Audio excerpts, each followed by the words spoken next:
Hello YouTube and welcome back to the channel here today. Today we're going to be tackling episodes 19 and 20 of Delicious in Dungeon, Dungeon Meshy, Dun Meshy, if you're nasty, here of course, and we're always feeling nasty here on this Dungeon Meshy Saturday.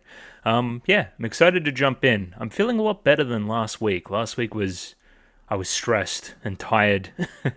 It's been a stressful and tiring week, if I'm honest. And it's nice to be here on my weekend off. I just get to sit back and relax, and I get to talk about these episodes for as much as I want to. It's a really nice feeling. It really, really is. So yeah, glad to be here. What feels like for once. Not that I don't like doing the channel, but it's nicer when I've got the time to do so, I guess. And yeah, today is one of those days. Yeah, I've got the YouTube comments up there, very smiley as well. There's how many? 4? 5? But from similar people, so anyway, you know what I'm talking about. Let's just jump in here. First comment here from Mish, of course. I love how there are callbacks to small background jokes in earlier episodes. Like in the episode 8 flashback, Farlan tells Marcel that Laios does a great dog impression. Now this is a great point. I now remember this upon reading this again. That definitely happens, yeah, during that flashback for sure. As well as the Fishman egg moment coming back in, yeah, it was the last episode. It was episode 18. Just, yeah, nice stuff. Nice continuity. Rewards the people that are paying attention. I wish I picked up on them in the moment as well, but seeing them written here is satisfying all the same, I would say. For the shapeshifters themselves, it's interesting that the final remaining version is the more ideal version of the characters. Fake Chilchuck is cuter and nicer than real Chilchuck. Fake Marcel complains less and seems more determined than real Marcel, and fake Senshi is more handsome than the real Senshi, which I didn't even know was possible. Yeah, this was definitely the thing that I picked up on in this segment, and kind of made me consider whose version was whose, if that made any sense. Like, who would see an idealized version of each of these characters, and that's clearly what we're getting at. We allude to up here in this comment by Heath that there is an eventual key and an explanation for what's going on in the manga.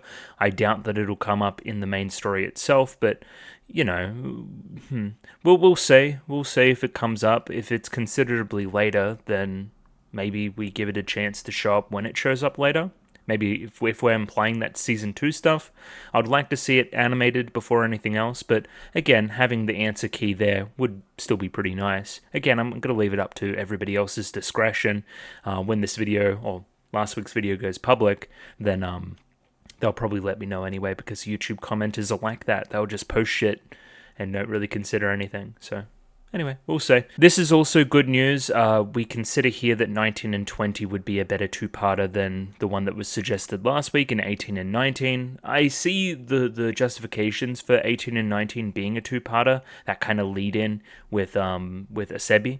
But mostly in this show, I've seen it doesn't have definite two-parters in the way that other shows I've reacted to definitely do.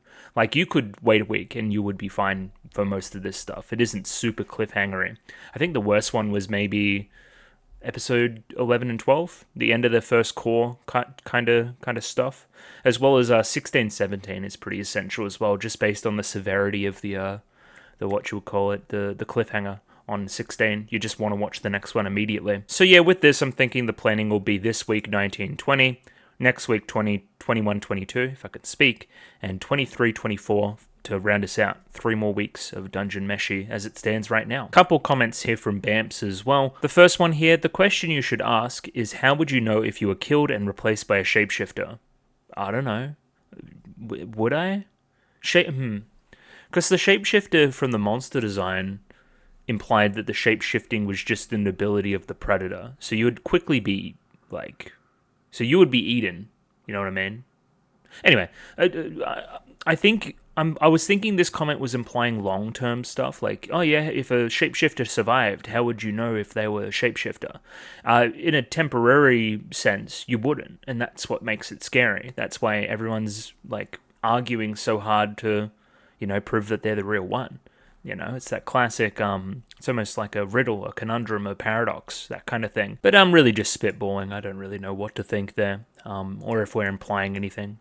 Honestly, I don't know. And then the next comment here from Bamps. I like the detail that Marsil's, or both the Marsils, grabbed at each other's mouths. You have to stop the mages from chanting spells, much like the way that Kabaru stopped Rin from chanting her spell in episode 14, I think it was. I've got the example up there just so I don't have to do any editing. Right there. They're covering each other's mouths. So again, two other couples here fighting in pretty traditional ways. You have to cover the mage's mouth. It's a nice detail. Show's full of them, of course. We've gone through Heath's comment here already. We'll see if that comes up naturally in the story or not. If not, then you can let me know, I guess. Discord's probably the best place to do it as well. You can use the images from the manga as well, which is nice. Almost forgot, but the names of the dogs that were flashing in Laios's mind wasn't translated, so a lot of the Japanese in the show in the Netflix sub isn't translated, which isn't great. I would like it to be translated. But in order, these names of the dogs are Nautiloid? A Nautilid? Not a Nautiloid, that's something else. Mui Mui, Fuchi, Nusa, Boff, and Dustrag. Which I don't know if these have specific other meanings, but I think Mui Mui is pretty cute. It's a good name for a dog. Where's Mui? And Boff? Boff just fits. That's like a dog name. So yeah, we'll see if this becomes relevant later on, but for now, it's just some cute names. A little bit of lore. We love some lore here, folks. And yeah, with that, we're out of the YouTube comments there. Let me get that Patreon shout out up and we'll do that. If you're interested in seeing episodes 21 and 22 1 week early, permitting time, of course, we'll say it is my weekend on, but we're going to aim to do that. You can go to Patreon and get those episodes 1 week early, of course, by paying me, I think it's like $6. So up to you. You can do that if you want.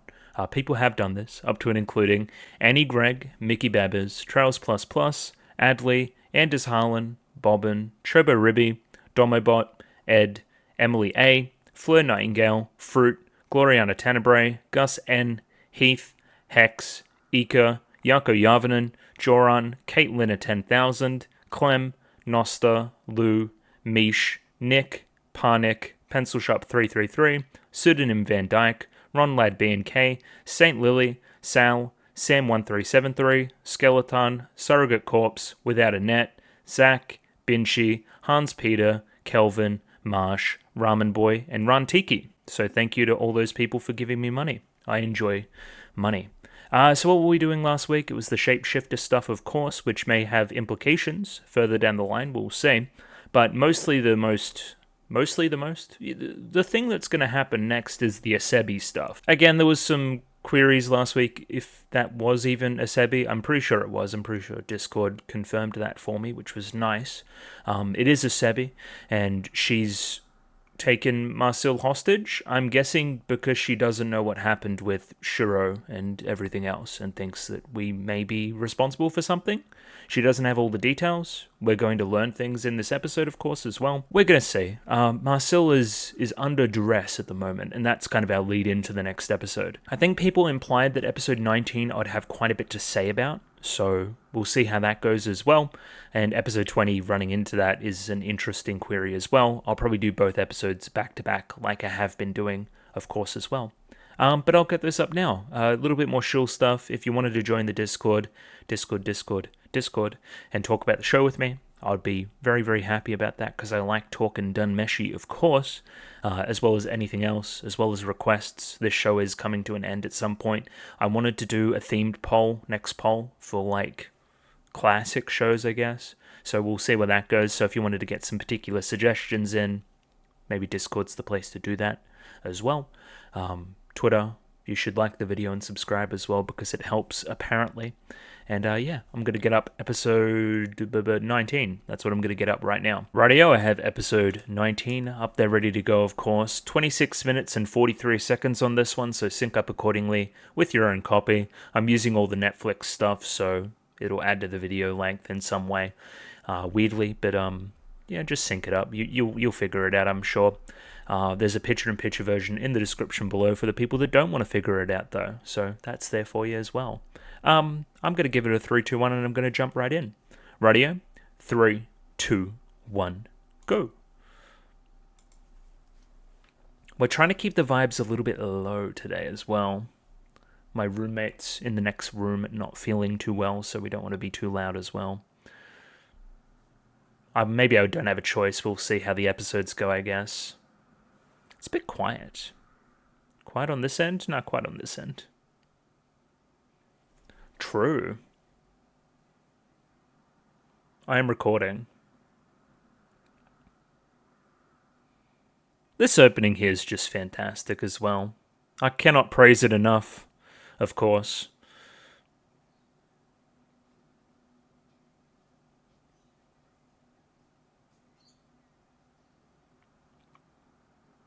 Cute.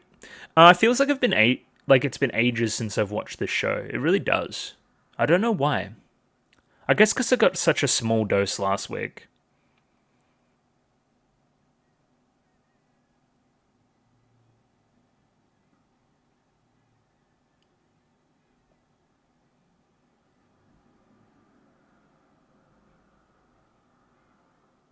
What's the deal with these elves? When are they showing up? They're definitely in the openings. They definitely have character designs. Is it going to be very 11th hour? We'll see.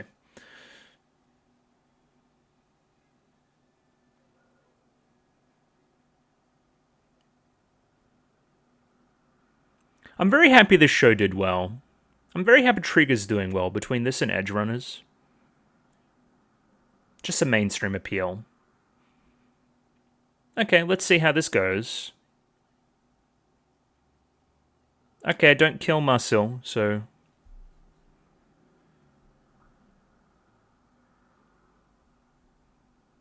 That's a cool shot.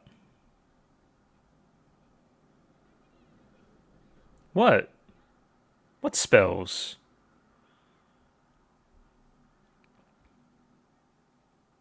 I do.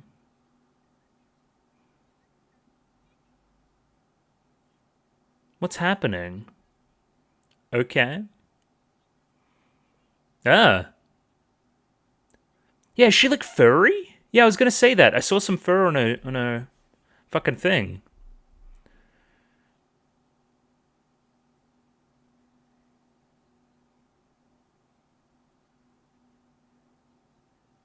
Oh. Oh. Okay, and because you're skilled with black magic, you can maybe try to help there.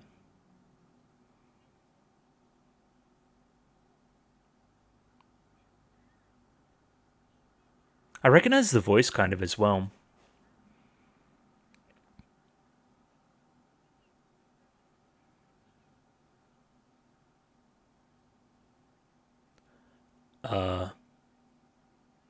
Not really.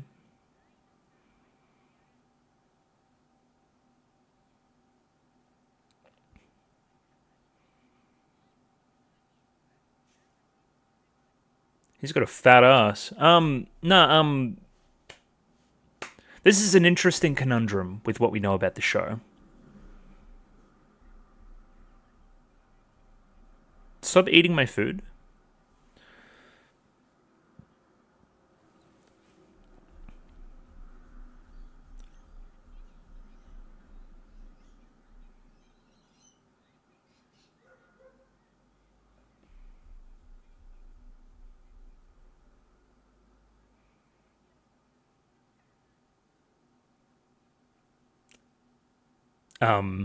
What can we feed her that isn't monsters? Also, like coughing in someone's face. The biggest ick.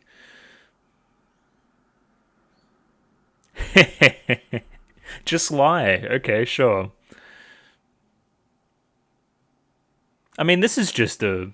Yeah, this sounds really good.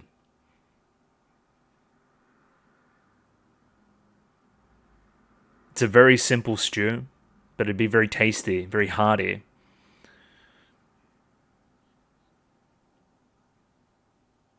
Hey, simple's okay sometimes. Senshi has standards, that's funny. Yeah. Mm-hmm. Smells alright, doesn't it?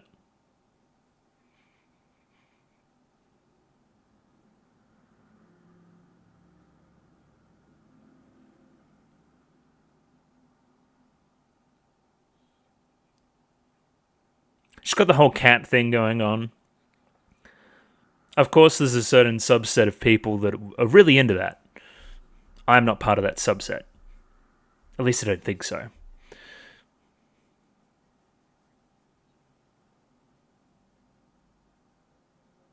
She holds a spoon like me. I eat like a caveman.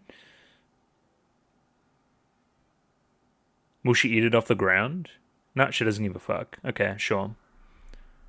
Oh, no, don't. No, not a picky eater. Wasting food. Oh no, here comes Dad.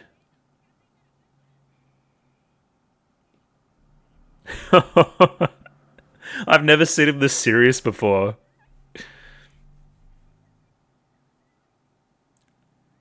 What the fuck?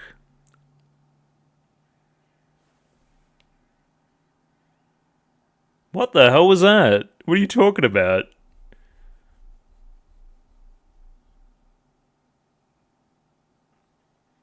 I do.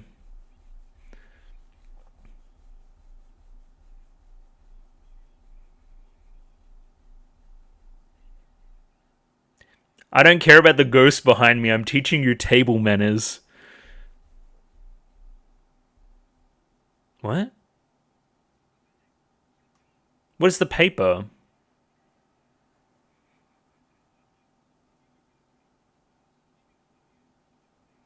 Yeah?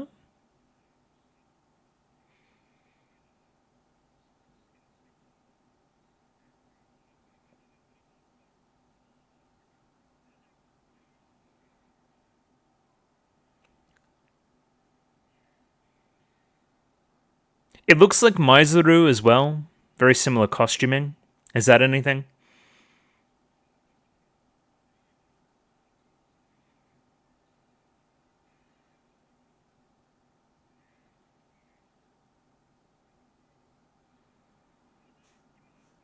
What is he? Okay, no, okay, because they made a paper. I thought that was Senshi's feet. And I'm like, why is he burning his feet? That makes no sense. Neko no Musume.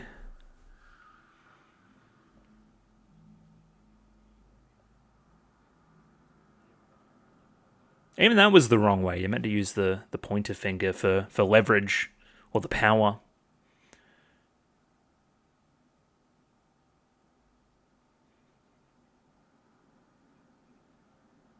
Okay. Thanks, Dad.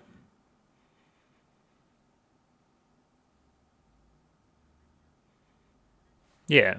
So the curse has been there the entire time, correct? And now, oh, she knows black magic. So if you can wield it, you can potentially reverse what's going on here.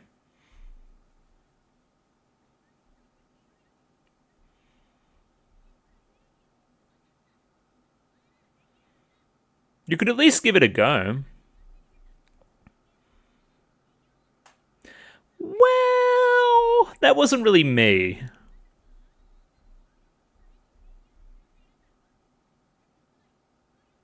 No, it means we're trying to discover how to break curses.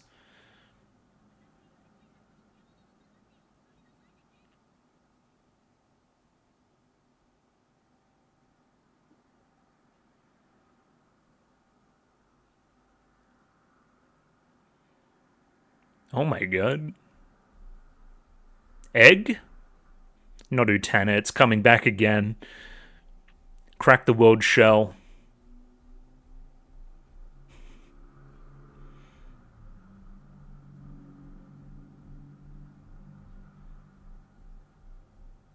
Mm-hmm.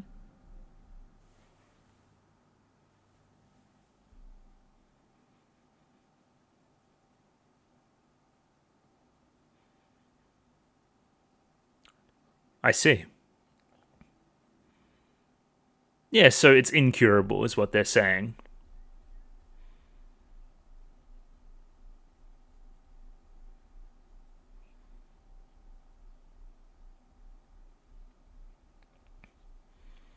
I didn't know that it was hopeless.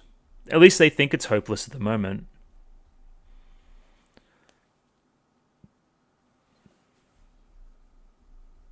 Yeah, good point. We're criminals.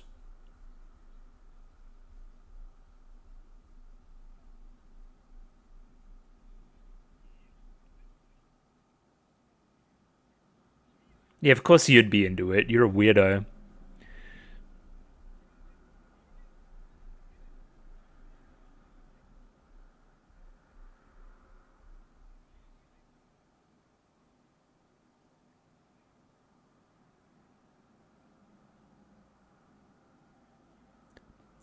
Oh, interesting. That's a very optimistic way to look at it.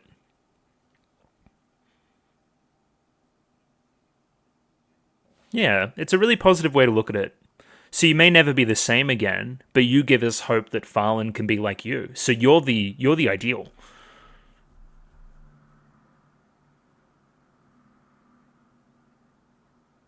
Yeah, I think so.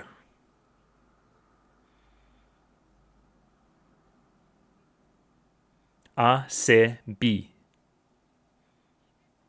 Oh, Izutsumi. I can remember that. What is that Looney Tunes ending? That was funny. What? Okay, dream, I guess. Who are you talking to, man? Oh,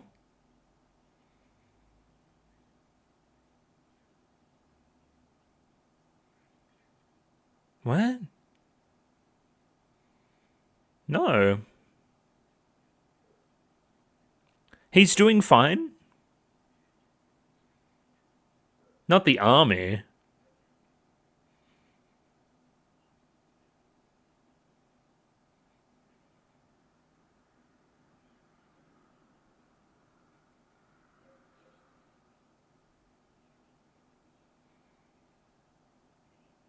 It's interesting.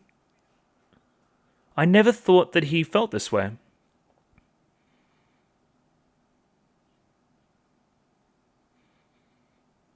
I haven't seen my parents in over a decade.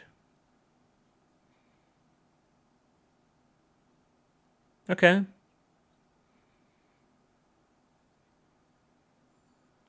She probably is.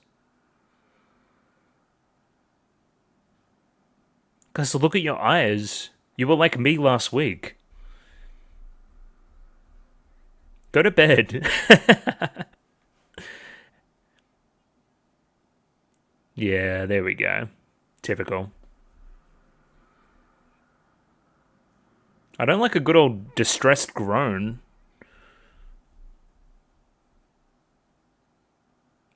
And that's what was the. Sure. And that's what was possessing Laios in the start there.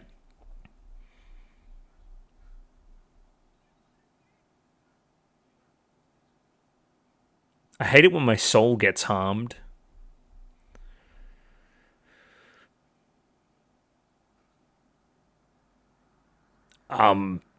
Fate, but also you're gonna go into her dreams? That sounds like a dangerous place.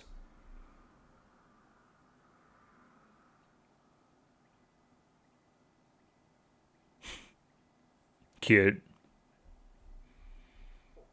Again, that's why I'm in the dream realm.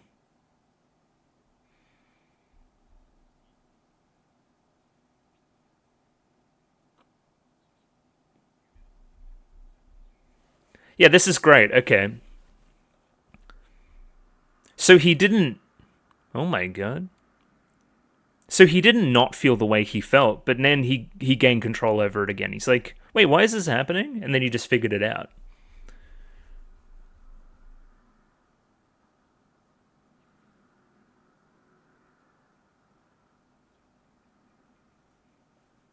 I can't say I expected to see that in this episode. Alright, let's see Marcel's dreams.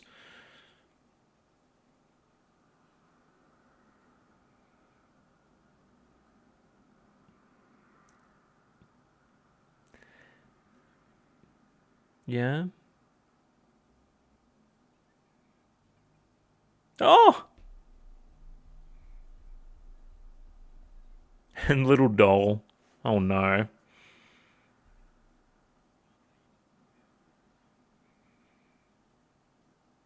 I get why people said I may have a lot to say about this episode.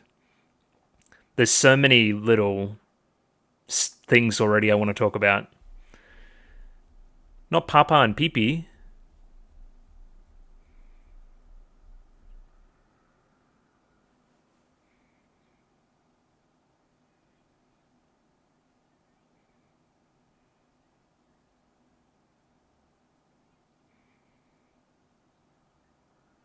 What a great shot as well. Oh my god.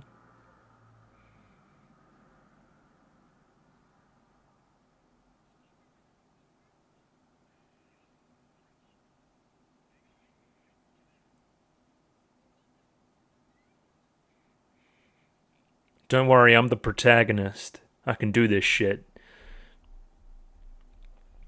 Mm-hmm.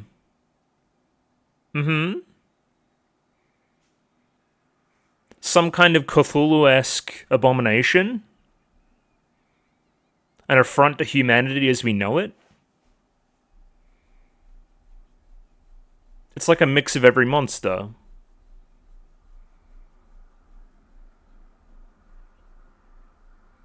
Easier said than done.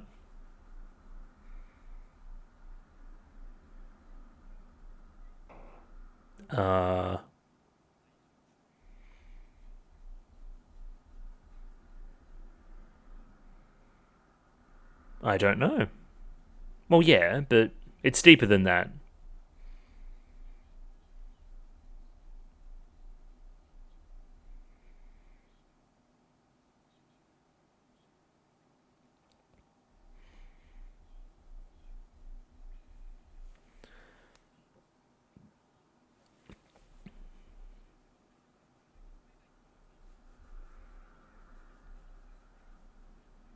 I love being voracious. But behind you.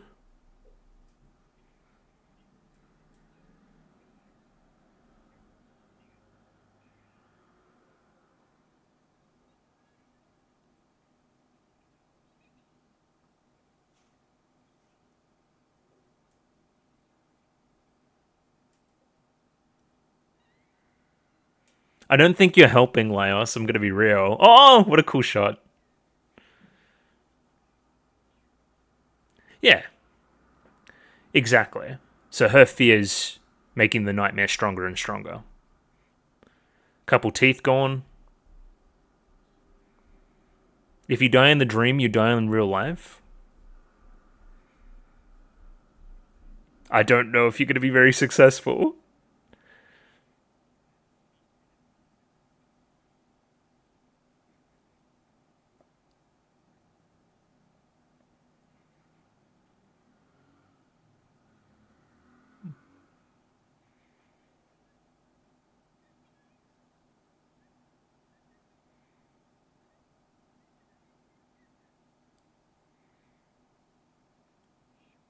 Yeah, well, it is, but it used to be like a real Farlan.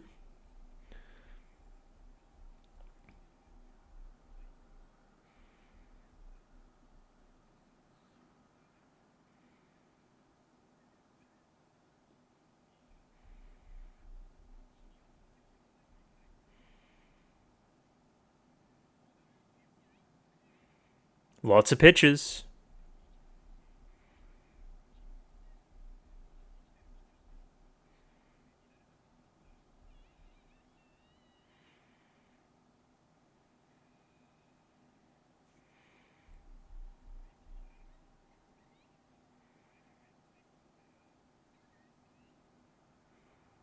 Yeah, he's changing. Yeah. Is it just aging?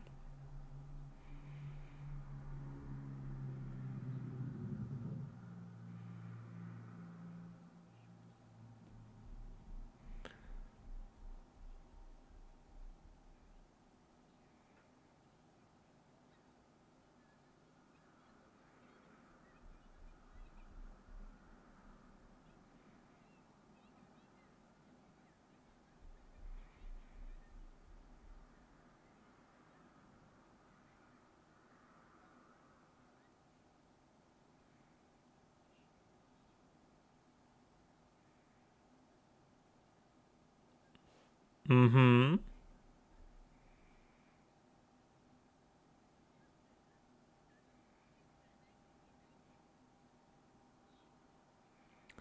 kind of a terrible thing to say. Oh. What? Well, they will. So it's not her own death.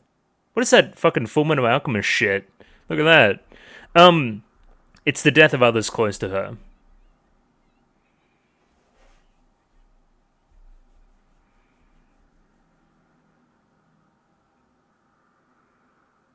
Yeah, it was all blank. Stop stealing all my gear. I'm going to talk about it.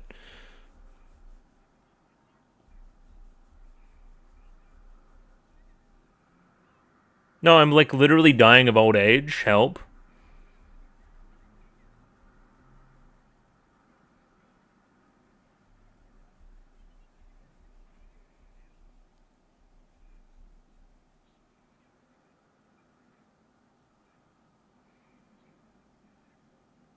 Believe in the me that believes in you? It's kind of terrifying. Okay, I got the book. And color, everybody. Oh, infinity. Sick.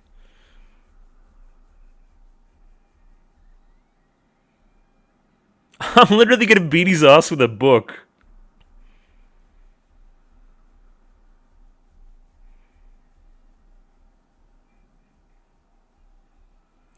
It's a dream, it doesn't need to make sense. Alright, I clearly have a lot to say about that. Dreams are very fun to analyze. Alright, you feeling better? Should be okay now. She conquered her own nightmare.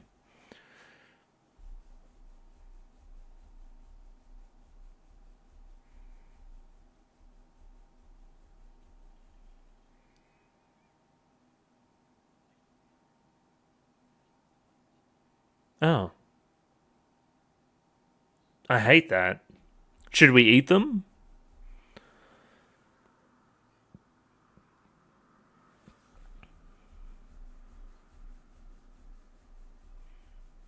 Okay, time to eat.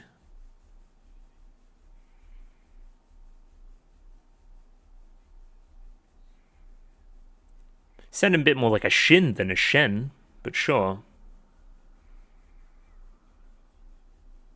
Yeah, this just seems like some mussels or some clams or something. You can't fail with some seafood. Oh yeah, look at them. They're fucked. Bit of soy, of course. Oh, this is really nice. You don't want to do that on me. You might see some things you'll regret seeing.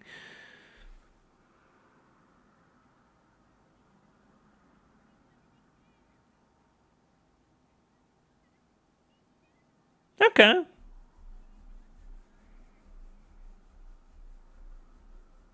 Yeah, it looks dumb as hell.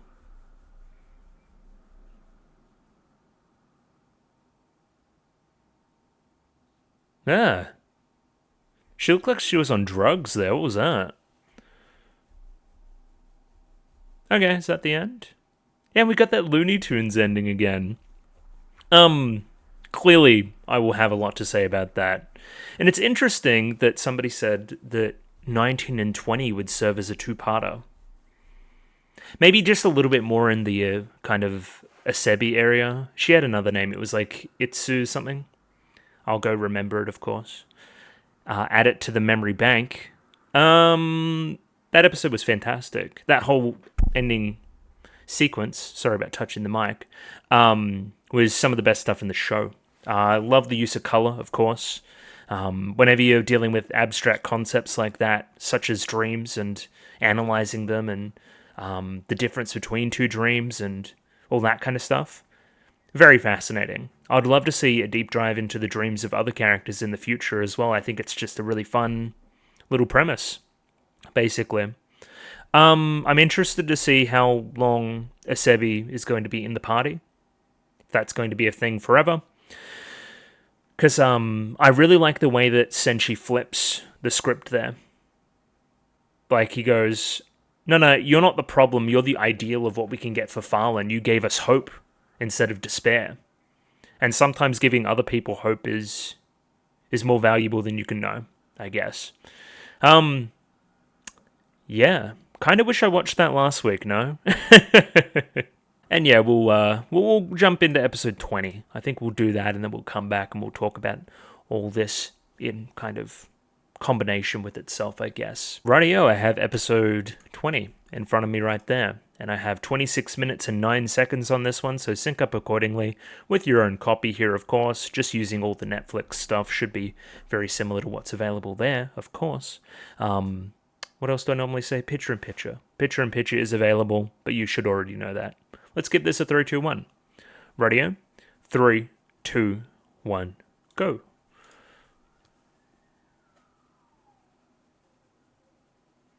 Straight into that opening again, of course. I would imagine. Correct. So, what else is interesting is now this opening, right? Because it's being framed as a dream as well, with a very similar pure white background. And again, we kind of zoom out at the end of the opening off of Laios, so implies that this is his dream. But also the colored versions of the character designs, as well as the pastel-y versions here, implies some difference in the dream. Like everybody's dreaming this collectively almost. It's almost like the dream of the dungeon.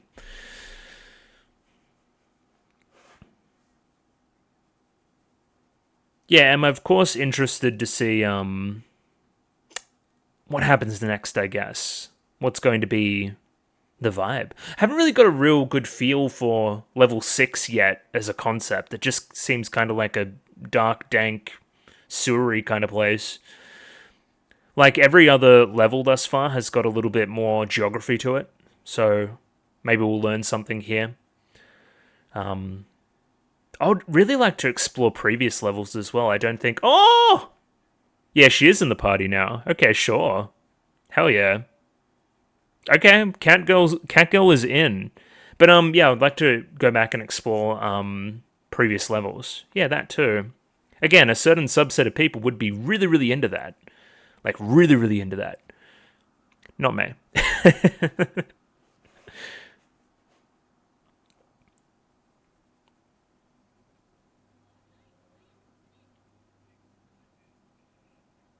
Yeah, I'm kind of claustrophobic, so not for me. Oh, it's very snowy.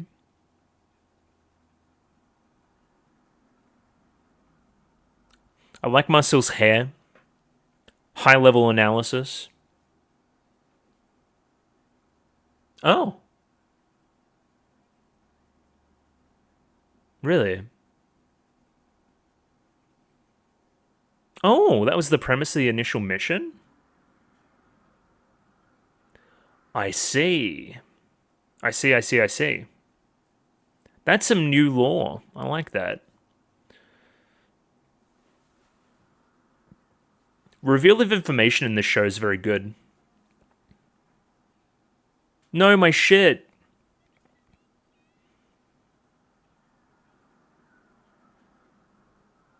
Hey, if my bed was there, I would be very happy.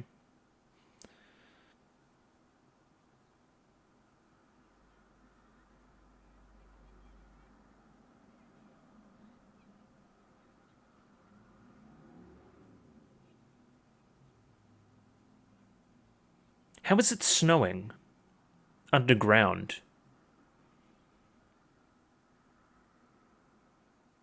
Yeah, what did you... I like that Chilchuck was the one that noticed, too.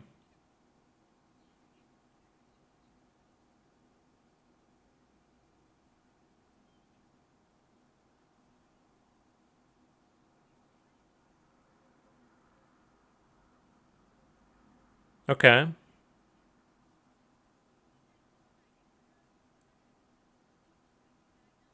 Really? Okay, good bit of racism. We love it. We love the racism. Odd thing to say. Oh, Girls Last Tour reference.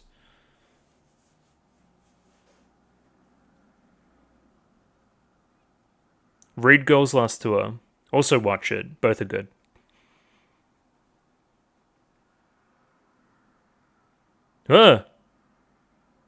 Really? That's still that same old guy. Okay, that's some geography. Yeah, this is very Girls Last Tour.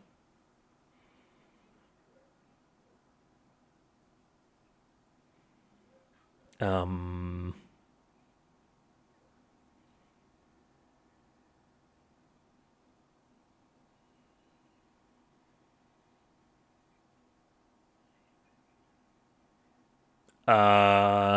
Oh, he's cool.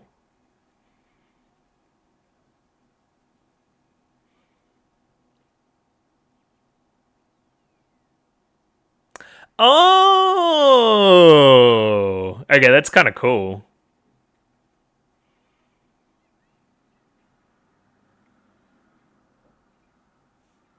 It's literally that meme where the guy jumps in the front of the arrows.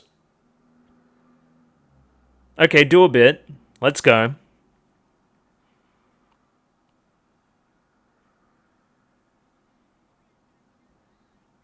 How am I supposed to know? It's normally at the kind of nape of the neck. She's definitely dexterous, I'll give her that. Yeah, the animation's fucking sick.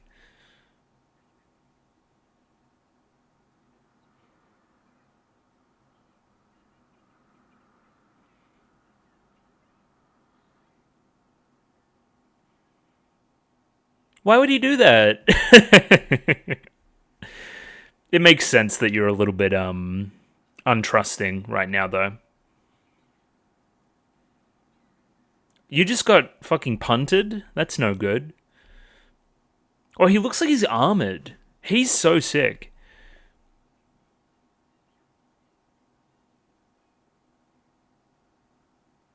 I'm hiding.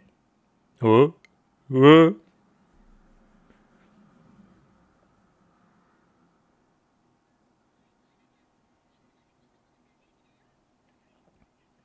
Izutsumi. There we go. Hit the shot. Ah.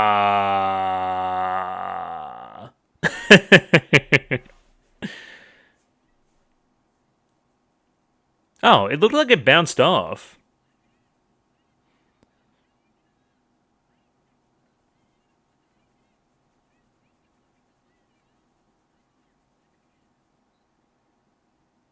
Okay. I mean, oh, let's go.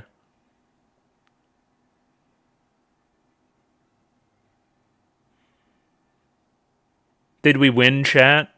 I think we won. Please tell me we're gonna make like snow cones or something. Bit of shaved ice. No, that was very enjoyable. I really loved that sequence. Very well animated. Yeah, I am querying what everybody else was doing. I guess Senshi was in the fucking ground. Watch those icicles, though.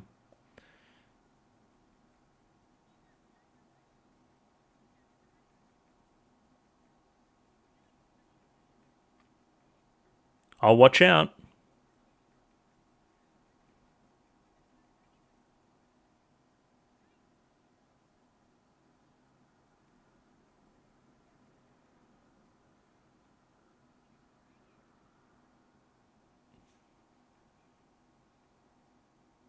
Okay.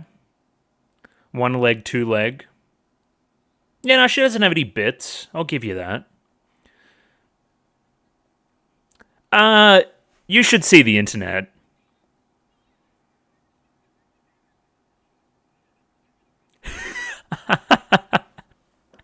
Maybe Laos is in that certain portion of the internet.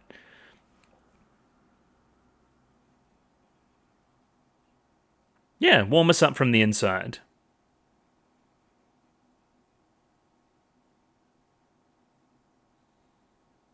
Oh, it'd be like a sauna. Yeah. I love bathing.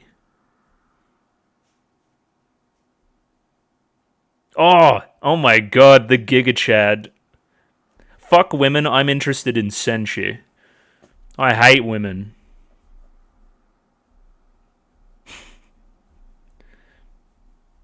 Yeah, eat some more nightmares.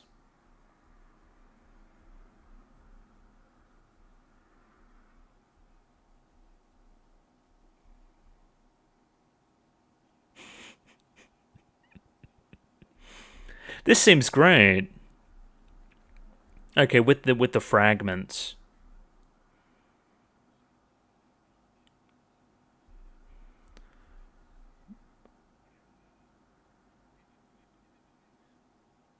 Everyone must say grace first.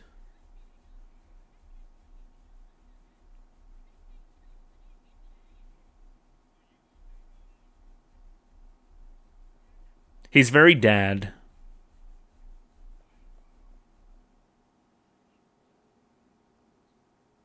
What the fuck? Okay. Egg custard, was that? Her hair. Oh my god.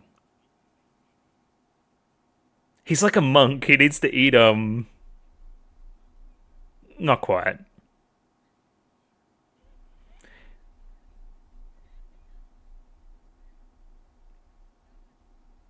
Oh, cute.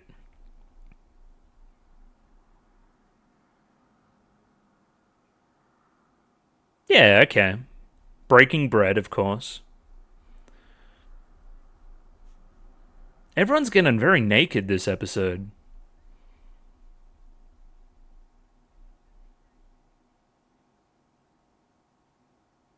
Yeah, everyone's just working together. We've been the party this entire time, and now we're trying to ingratiate you in. Yeah, okay. Small steps. What is that costume? Oh, it's just a coat, is it?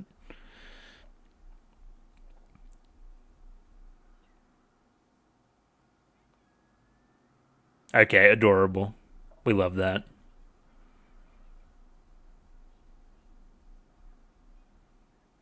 Little bit of sewing. Okay, let's keep moving. What the fuck is that? Okay, sure. I don't know about trying to like walk and eat. I'd get like a stitch. Okay.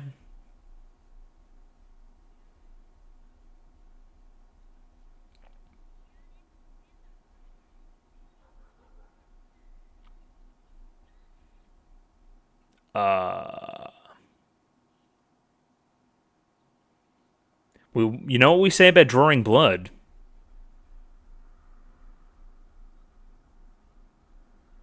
Yeah, exactly.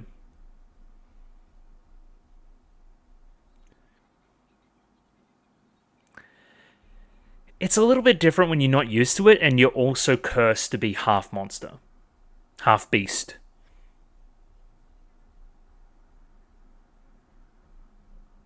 Yeah, that's a very succinct way to talk about it as well.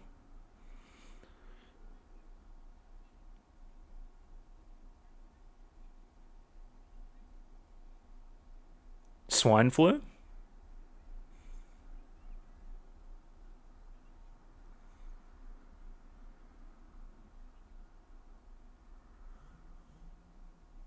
What do you mean before?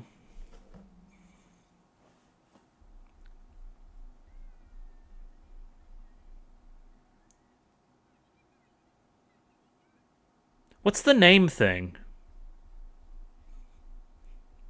Love the voice there too. More Tade, please. Every single moment she's on screen, I'm just enamored.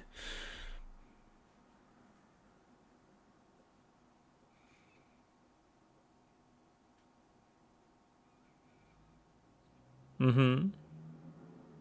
Alright, let's rest again.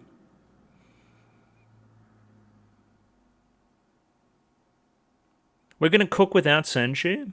He'll be distraught.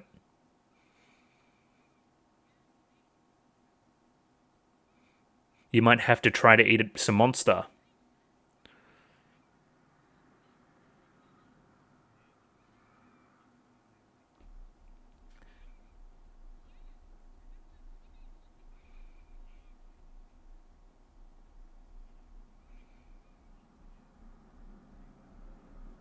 Nope. No. No. Correct. But I also understand Izutsumi's misgivings. What? What? What?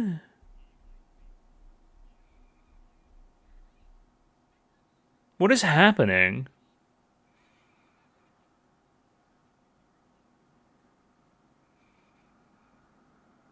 What?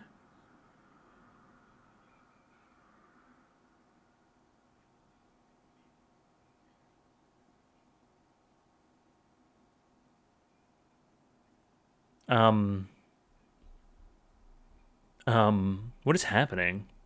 Oh, so it attracts carnivore beasts. Gotcha. Was this Game of Thrones?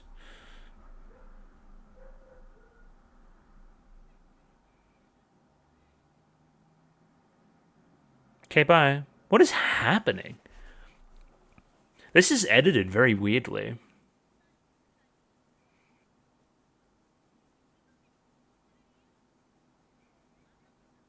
Shadowheart vibes, if you know, you know.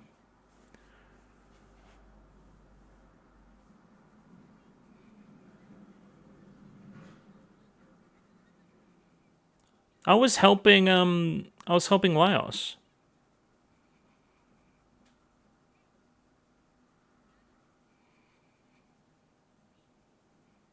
We're separating a lot.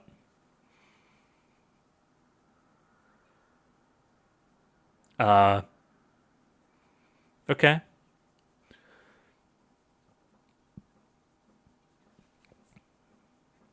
I'm going somewhere.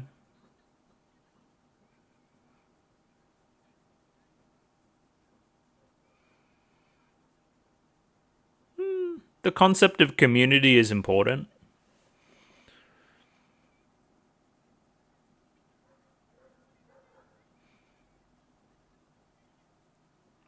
Yeah, I like a little wand there.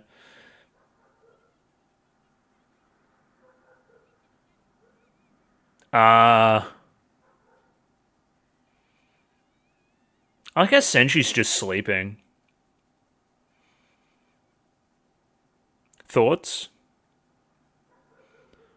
What is a Barometz as well? Flashback? That's my good friend Tade.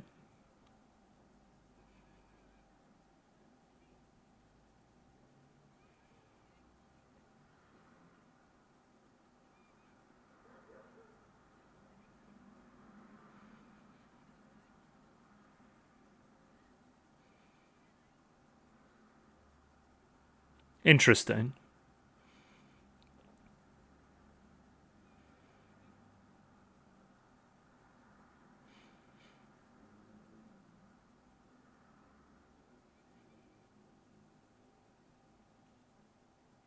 Oh, you can't remember? I was interested. I wanted to know. I guess we'll never figure it out.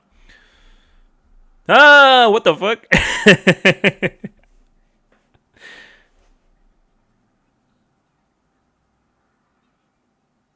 Alright, we need some help.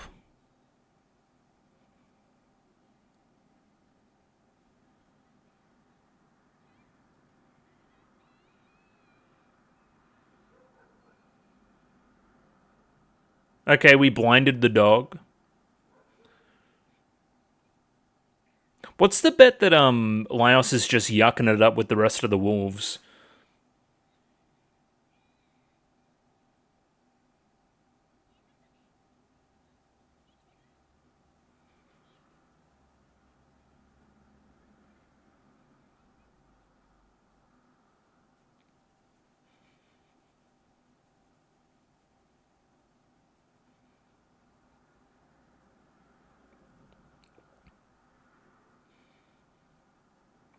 Okay. True. Mm-hmm. Also true.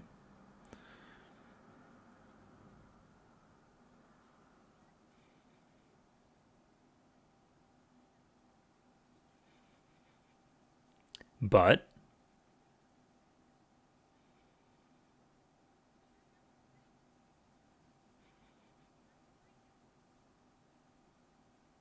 the ends justify the means.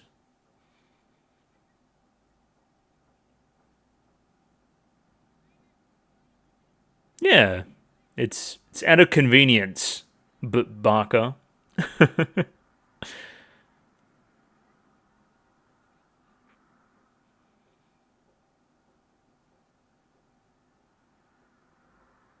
What's up? What's going on?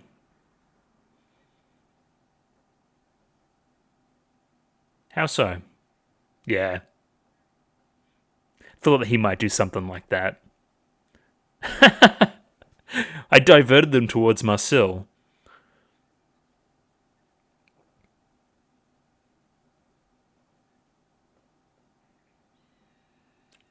That's not magic. Oh, no, it does hurt. Now I remember. Yeah, true.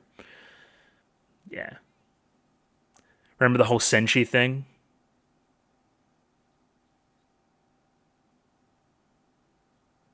What the fuck?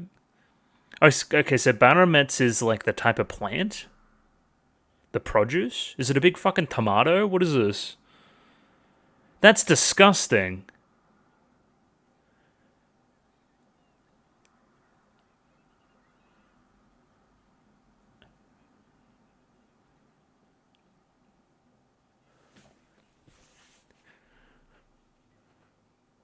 Now, I know the whole episode is about, sometimes you have to do the things you dislike.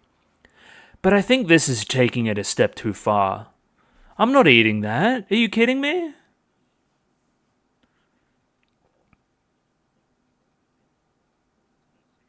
It does look pretty good, though. Bit of lamb chops.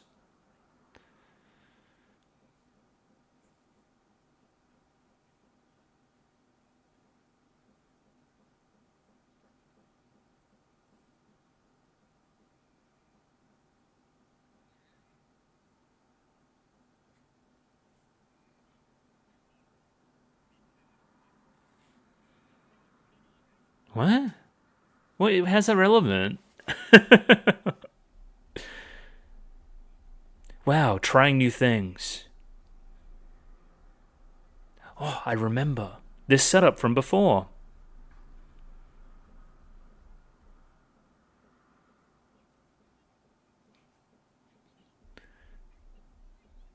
Look at the shoujo eyes.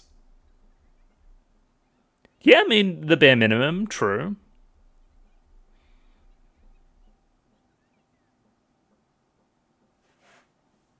Mm-hmm.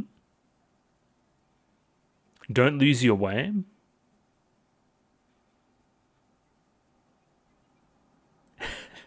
Motivated by food. Maybe you're motivated by food too now as well. Cute. Look at all these freaks. Don't treat it like a house cat.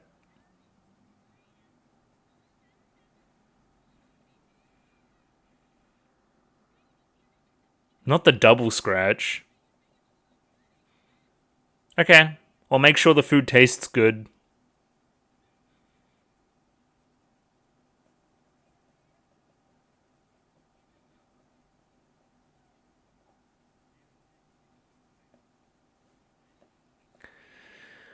Sometimes you gotta eat an affront to, human decency and God and everything else. A way more chill episode, I would say, overall. Buoyed by a really good action sequence at the very start, of course, with the ice golem. A couple cooking sequences, but mostly this episode was about ingratiating Izuzumi into the rest of the party. Up to and including the opening, which now includes her in some more detail. I'm interested to see if there's any changes to the ending as well. Yeah, and kind of that second half doing the same thing, just kind of almost taking, like, certain characters taking Izutsumi off and having little adventures with her, like little bonding moments. Feels very book 3 of Last Airbender, where, spoilers for the very old show, and she is in the ending, they take Zuko off and have their little episodes with him, and that kind of ingratiates him into the group. Feels very much like that. We're just going off and we're teaching certain lessons to him and, imparting knowledge and so forth. It's a good feeling. I like it. You want to make a new member to the party feel involved, I guess. Feel like they're already in it, Look at that. She even looks really cool there. I like the vest situation. Yeah, cool. And yeah, we'll do a little bit of analysis on that episode now, I think. Those were both very good. I enjoyed both those episodes quite a bit. So let's get into talking about them, shall we? So there we have it, folks. Another couple of episodes of Dungeon Meshi into the books. And definitely this whole sequence, kind of 18, 19, 20, is pretty linked in my mind. It's exploring the next level and whatever comes with that. On screen is the main thing that comes with that. A new party member. I understand now why you would say that 16 and 17 is a good stopping point for a season. This really feels like the next step. It really feels like we're doing something new here, as opposed to, like, everything changed after 17 is my point. Feels very different as a show almost. And not in the least part due to a new character joining us, right? We haven't had a new character join us yet. Really. We've had old characters be reintroduced, but not join the party. We threatened to have those characters rejoin us again with somebody like Namari, but that never eventuated. Instead, here we have a brand new party member, somebody that is tangentially related to Shuro, but not really, doesn't really know our party, I guess. And it's interesting to see them become ingratiated, learn our ways, learn what the show's about. The best way to reinforce knowledge is through teaching, I think. And it really goes to show the ways that the characters in the show have changed up to this point, being able to now impart that knowledge onto other people. It's very specific that we choose both Chilchuck and Marcel as characters that teach Izutsumi things, because they themselves are the characters that were the most against dungeon food as a concept and everything that came with it from the very start of the show. It shows that they've fundamentally changed. They are not the people they were. They are different people now, and they are now able to give that knowledge off to somebody else and preach the word of the Dungeon Meshi. So yeah, I mean, from that perspective, that's what mostly these 2 episodes is getting at, right? And there's a few little bits and pieces here and there, but that is not in the least the most interesting thing about the 2 episodes. I think that comes in this section, most definitely. Right? And everything that comes with that, and the different concepts that are explored. And I'm going to imagine that this section here, this kind of second half of this episode, is going to make up majority of the conversation. But again, I've been wrong before with that kind of stuff. But yeah, we'll go from the very start. Again, just thoroughly enjoyable as well. There's always a danger in introducing a new character, especially one that is so anti the rest of what's going on. But again, watching that character change over time is nothing but joy. And in saying that in my own mind, a little bit of K-On! Vibes to it, no? A 5th member joining that isn't quite on the same wavelength as everybody else immediately, and may end up being more passionate than anybody else by the very end, we'll say. Yeah, so let's jump in here again. I just learnt that I got a content ID match on my new upload as well, so that's put me in a very bad mood. So we'll see if we can carry the good vibes here forward instead of the bad vibes that I'm currently feeling inside me. Maybe watching these episodes again will pick me back up. No, I don't want 3 times speed.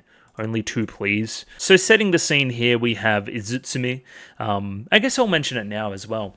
I really like how, okay, so we're like, oh yeah, it's a Sebi. And then as soon as she says, no, it's not a Sebi, it's Izutsumi, everybody just uses that name. It goes to show how respectful we all are, right? It's like somebody like correcting somebody on something, and then they're like, oh yeah, okay, I'm ready to change. I'm ready to have my preconceived notions challenged, and I'm ready to adapt and be better and support her, right? Compare that to the small interaction we saw in a flashback with her back at Shuro's joint, right? Where one of the characters half called her Sebi, corrected themselves, and then went Izutsumi. It shows that it's more natural for our party. The one over at Shuro's business still did the right thing, right? By calling her what she really wants to be called. Or maybe no, it was the opposite. I think they started with Izutsumi and then went to Asebi. It's almost like Asebi was a name change dictated based on the people that were around her at that point. Yeah, that's an interesting one to follow. So yeah, so maybe knew Izutsumi before the fact, and then, you know, something happened with Shuro, they all became his retainers or something, and then needed a name change. Maybe your name needed to be changed for other reasons as well. Maybe the name was... Yeah, I just think it's a nice vote of confidence in the rest of our party here that they're able to adapt so quickly. But again, Izutsumi's holding Marcel hostage because, again, from that conversation before, and it's very specific that she was actually in the room in that same conversation with Kablaru and Shuro when Laios revealed the information that Marcel did use black magic, and her ears kind of pricked up at the idea. Makes more sense now, right? If she's well-versed in black magic, maybe she can reverse whatever the hell I have going on. It also explains a couple of things character design-wise. I'm like, what are these parts? What's going on here? Does she have some Catgirl-like qualities? Turns out yes, along with the beast eyes, as well as hiding the rest of her body, which is a little bit more beast-man-y. Just by the demeanor of the character, I never felt like Marcel was in any danger. She seems very personable already, like a classic tsundere type aggression type way. Never seemed legitimately evil. Like, you know, didn't give me mad magician vibes, I guess. We classify it as two different kinds of spells here. One is around the neck, which I don't know what that one's about. Maybe that's the paper person with the fucking knife. Okay, there's two different spells. One spell is here that's binding me to my retainers and the Shuro stuff, right? Based on the kind of apparition that appears, that would clue me into that. And then the second condition is the Beastman stuff. Gotcha. And we're able to deal with one of them, but the Beastman stuff, not quite. Gotcha. Okay. So, and again, that's why that apparition looks a little bit like Maizuru. We make the connection in our minds very quickly that this is very similar to Fallen, right? There's another kind of mix between a human soul and a monster's soul. Not that this is a monster, I think it's instead just a beast, some kind of cat, as opposed to a monster, which Fallen is, right? Yeah, question marks on that. What's the difference there between beast and monster? Monsters are tied to the dungeon, no? And beasts wouldn't be, so maybe the black magic itself wouldn't be as successful in kind of separating the two. Oh, I see, we even say it there. Okay, so this spell here around my neck, right? It activates whenever the spellcaster doesn't touch it for a while. It's essentially, you know, it's like a bomb collar, right? I'm going to make you guys do this thing, otherwise, boo, and I'm going to blow your head off, right? It's kind of like that. You're essentially a slave, like, to what's going on, right? Maizuru has put a collar around you that'll kill you if you don't listen to our orders. You know what I mean? That's pretty fucked up, actually. And again, that's why it looks like Maizuru. Who knows, you might want to hurry, you don't want to die with me. This is just a frankly disgusting shot right here of our boy Senshi as well. One of the few upskirts we get, and I'm pausing on it specifically, so everybody else has to watch it as well. He does have some fucking thick thighs, though.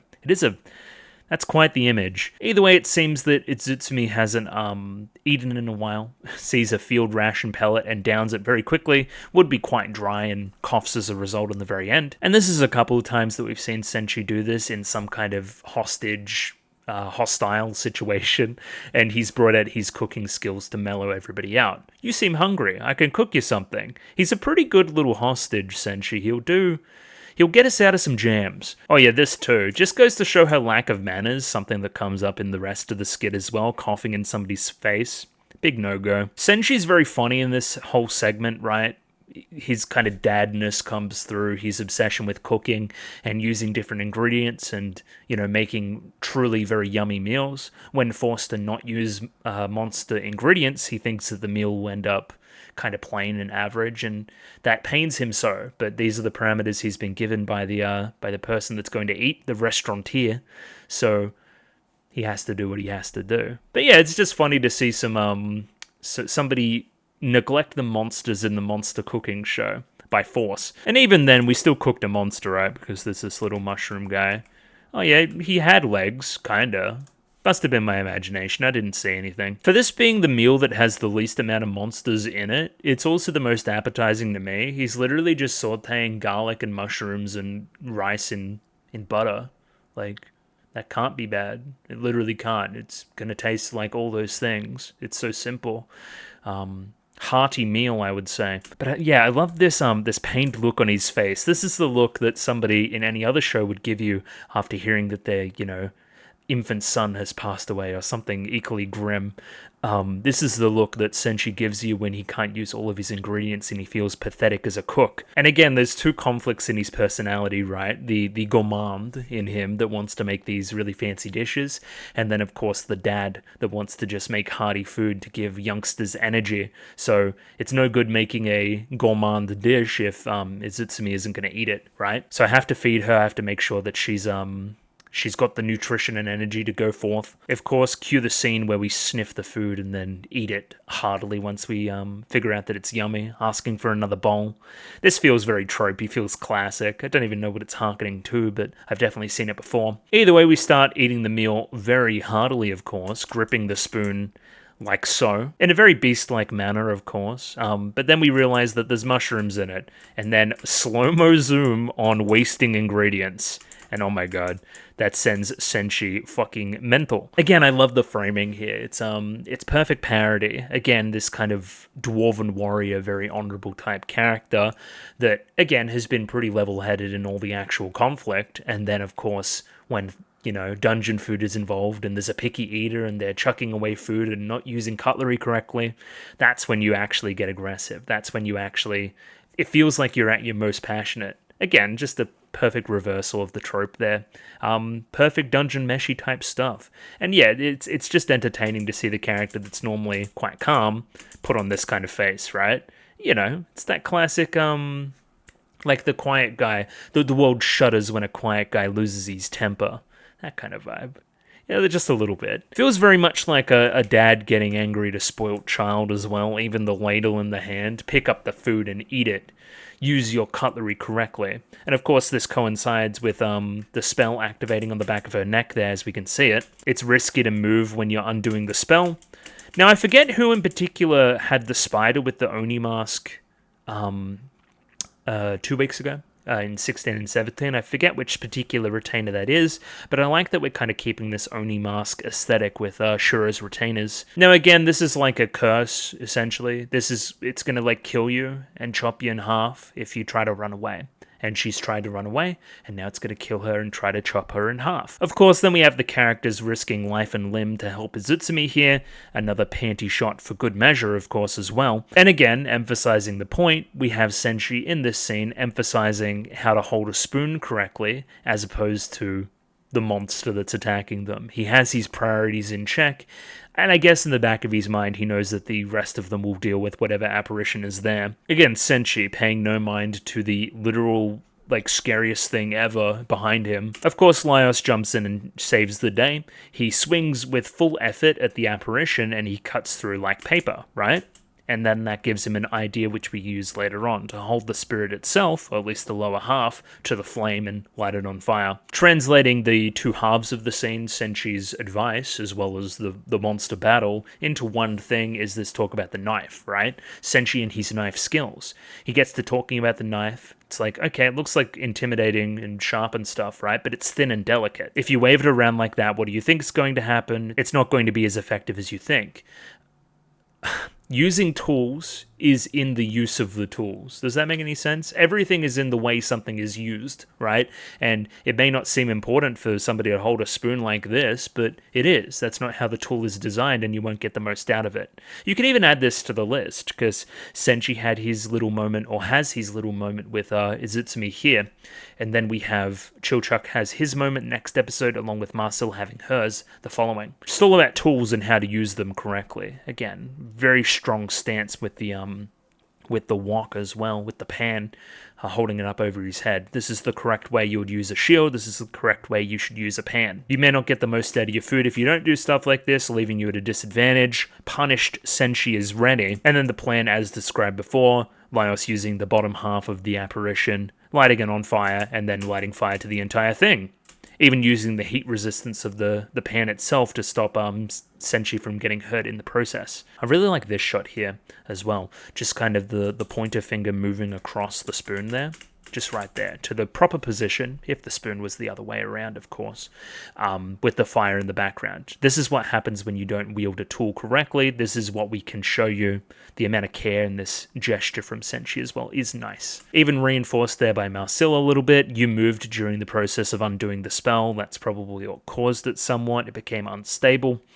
Again, you have to know the parameters, you have to use the tools correctly, listen and gain knowledge from those around you that are more knowledgeable. And then we start to do a little bit of exposition. I won't pause in every single moment of this kind of stuff as well, when we're kind of moving the tail around. Just kind of adding that kind of cat-like gesture quality to the character design, which I think is good. They do that quite a bit. You'll see a lot of posing and pouncing in the start of the next episode as well during that action sequence. Just very welcome, makes the character come to life. I'm sure you had similar posing in the manga, of course, but seeing it in motion is a different thing entirely. I'm trying to think if Trigger has much experience with cat girls in particular. Yeah, I mean, B&A, yeah. B&A would be a reference there for sure. As well as there's probably some other examples that I'm forgetting. More to the plot area, I've kind of discussed this already, but essentially Izutsumi was in the conversation there with Kaburu and Shuro and Laios, learnt that somebody did black magic, and then saw the results here in the Fallen Abomination thing, right, that eventuated in episode 17, and then it's like, oh shit, that seems kind of similar to what I have, right? So if you were somewhat responsible in the process of creating this, surely you would be knowledgeable in the process of reversing it, right?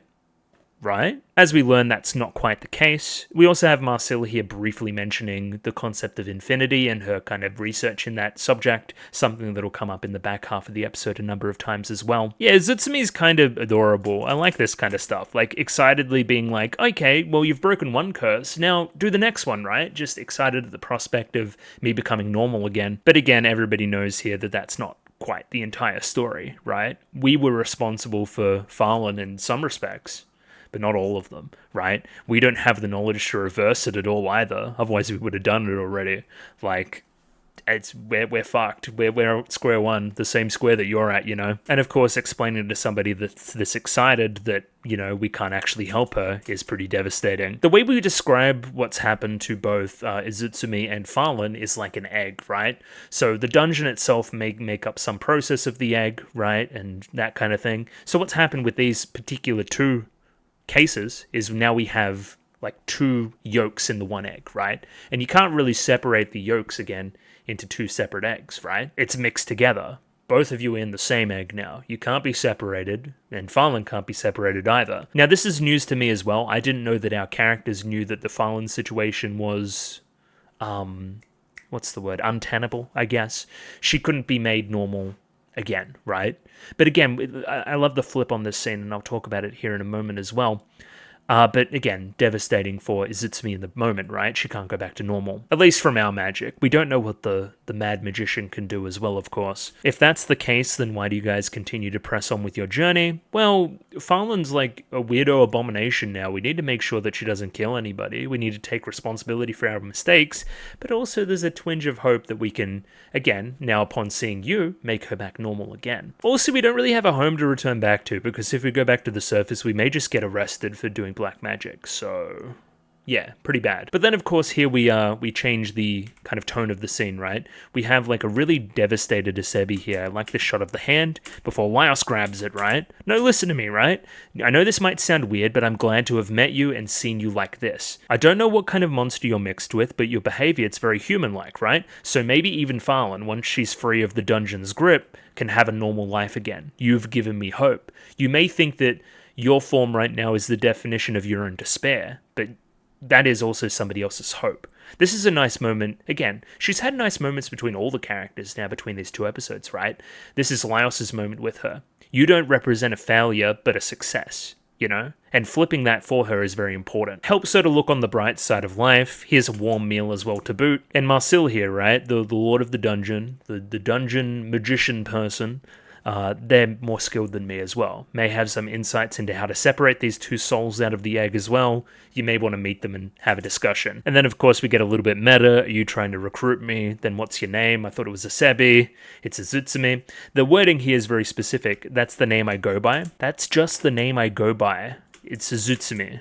My name is a Zutsumi.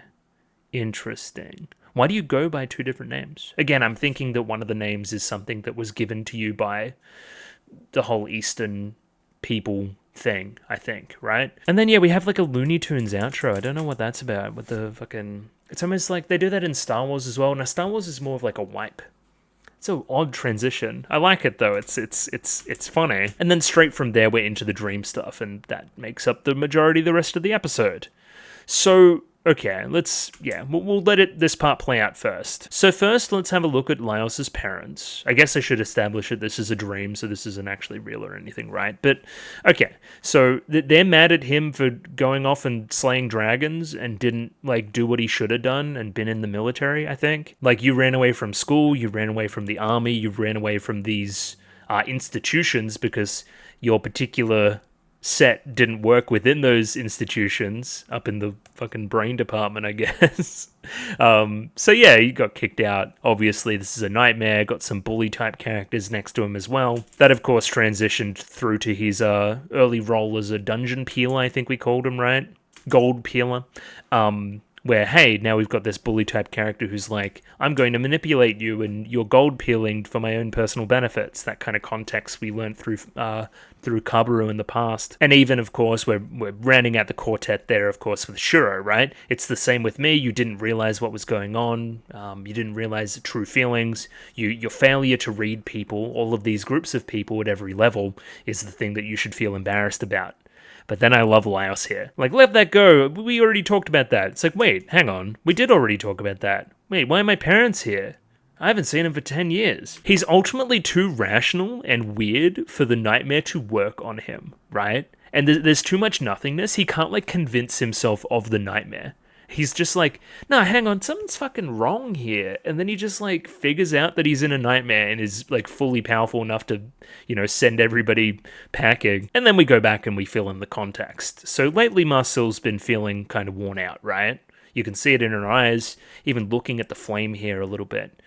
Thinking about what that may represent and the fire there and that kind of thing in the context of the rest of the dream that we see later on. It's quite a nice moment here from Laos, just noticing that she's kind of racked and putting her to bed. She does the classic complains, out like a light. Again, the justification here is that she's tired, not because, she's been staying up too late or anything like that. It's because of the quality of her sleep. She's been having nightmares every night, right? We very quickly identify that this is a nightmare, a type of monster. I really like this depiction as well, very Renaissance art. We've definitely got a penchant for different kinds of art styles in the show. I wonder if this is a little too hot for YouTube as well, I don't know. We bring up here a situation in the past where Shuro was affected by such nightmares as well, focusing the camera here on Izutsumi at that moment as well, right? This is what Farland did, let's try to do that. I also like this as a kind of context further exacerbating that relationship that was between Farland and Shuro.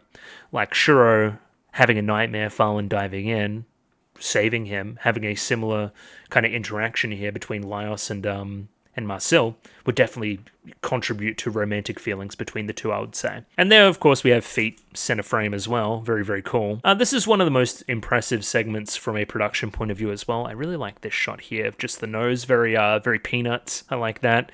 And then, of course, we have Laos counting sheep men as they kind of jump over this little fence here as he tries to get himself to sleep. Just a nice dungeon meshy twist on the concept of counting sheep. And then he kind of takes himself out of this into the flashback. He was just like out of the flashback back to where he was in the dream. It's like, oh yeah, I was doing that. Oh yeah, fuck all these people, I'm in control. Come here, mightiest servant, and then gets a fucking huge monster to fucking crush their shit if VLC wants to behave. Look at that dude, hell yeah. Like the hand up as well, it's like he casted a spell in his own mind. Again, goes to show how much monsters dominate Laos's internal thoughts. It makes perfect sense if she's my pillow at the moment that I have to dig down to get into her dream. Let me take on my dog form here, of course, not scary at all, and dig down.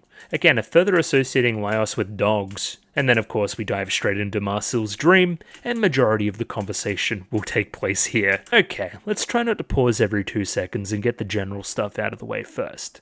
1. The dream is entirely in black and white when kind of juxtaposed against Laios's. What is that meant to mean, right?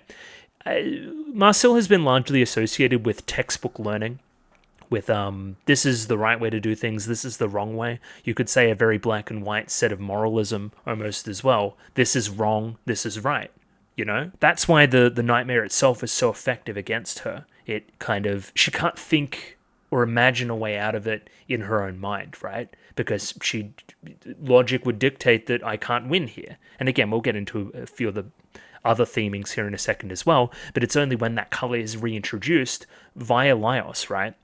Something outside of the box, something outside of the place that exists here right now, something even within the monster itself, that she's able to ultimately be successful. That book also has that infinity symbol on it as well, which seems like what Marcel is ultimately searching for. How is that something I didn't notice in the past as well? Because you could see like the book at the very end of the ED, and it definitely has that infinity symbol on it. That's something I should have noticed before. The other thing would be contrasting the white space around Marcel. We're contrasting that, of course, with the long hallways of books. Again, in kind of contrast to Laios in his mind, Marcel's is a library. She's very smart. She's got a lot of textbook knowledge in her head. She's quite knowledgeable about various subjects. Now we have this painting of, I'm guessing, Marcel or a family member here. It's kind of, you can kind of see some really cool texture on it there as well, and she kind of steps out from behind it, and it's a very young Marcel here, right? Now I'm kind of reading a little bit into a younger version of Marcel as well, considering so much of the stress here is about her age relative to others and watching other people die around her.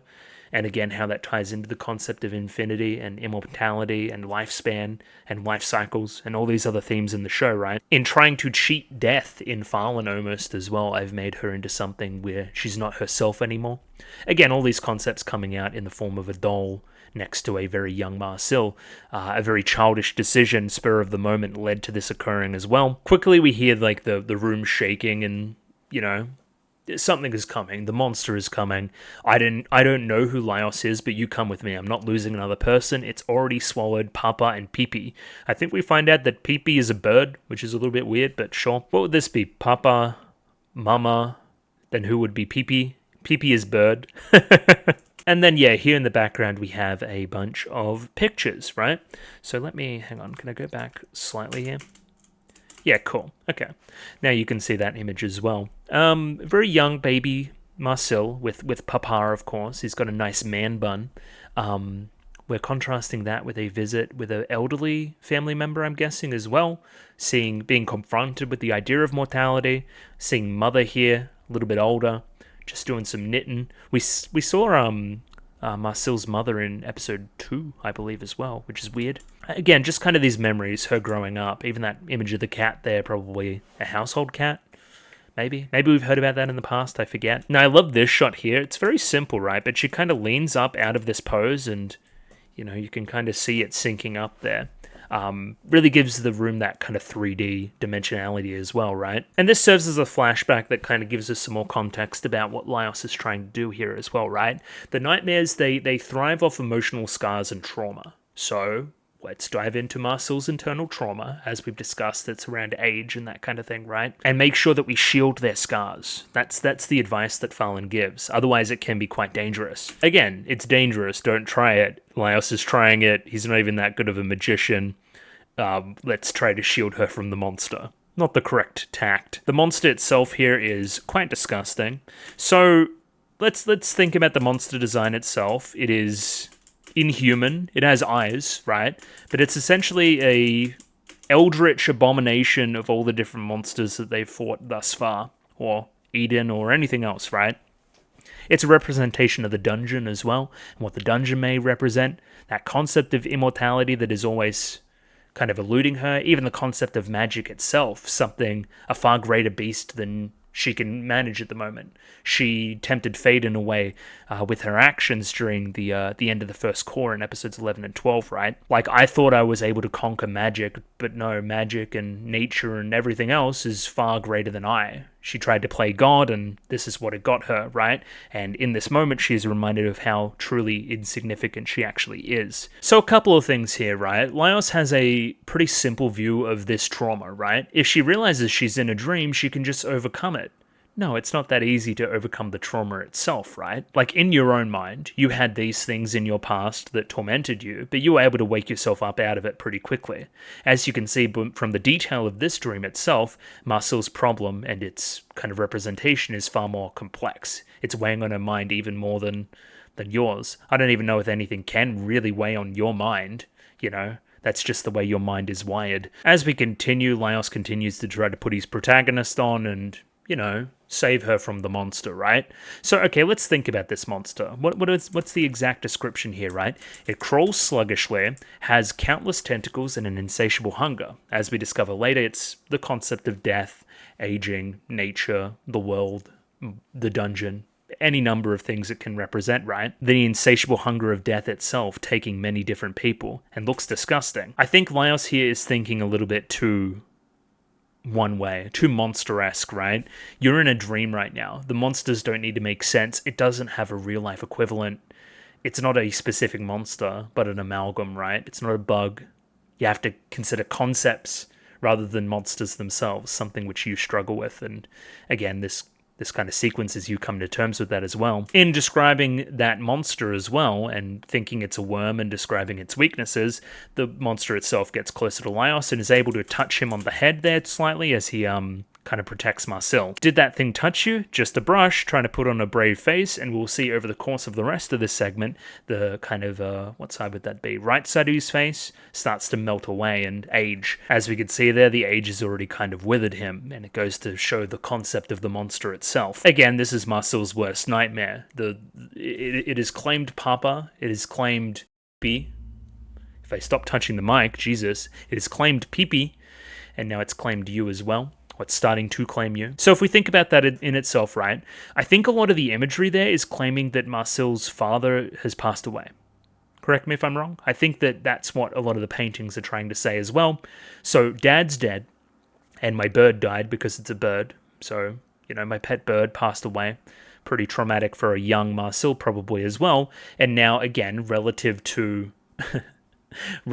me, and, you know, my people, the elves, right? You're passing away quicker and quicker than anybody else. Laios, right? You're a human. You age exponentially quicker than I do. I tried to stop this process happening with Farlan. I tried to revive her, trying to reverse the concept of death, and she ended up like this. Now again, caught between a rock and a hard place. She doesn't want to help Laios with his aging in this nightmare, because look what happened last time I tried to help somebody with their rapid aging. Right? She can't use the magic, she can't use the one thing, her one defense mechanism. Even this painting here, probably of the father passing away, getting sick, you know? Again, we hit the nail on the head here, right?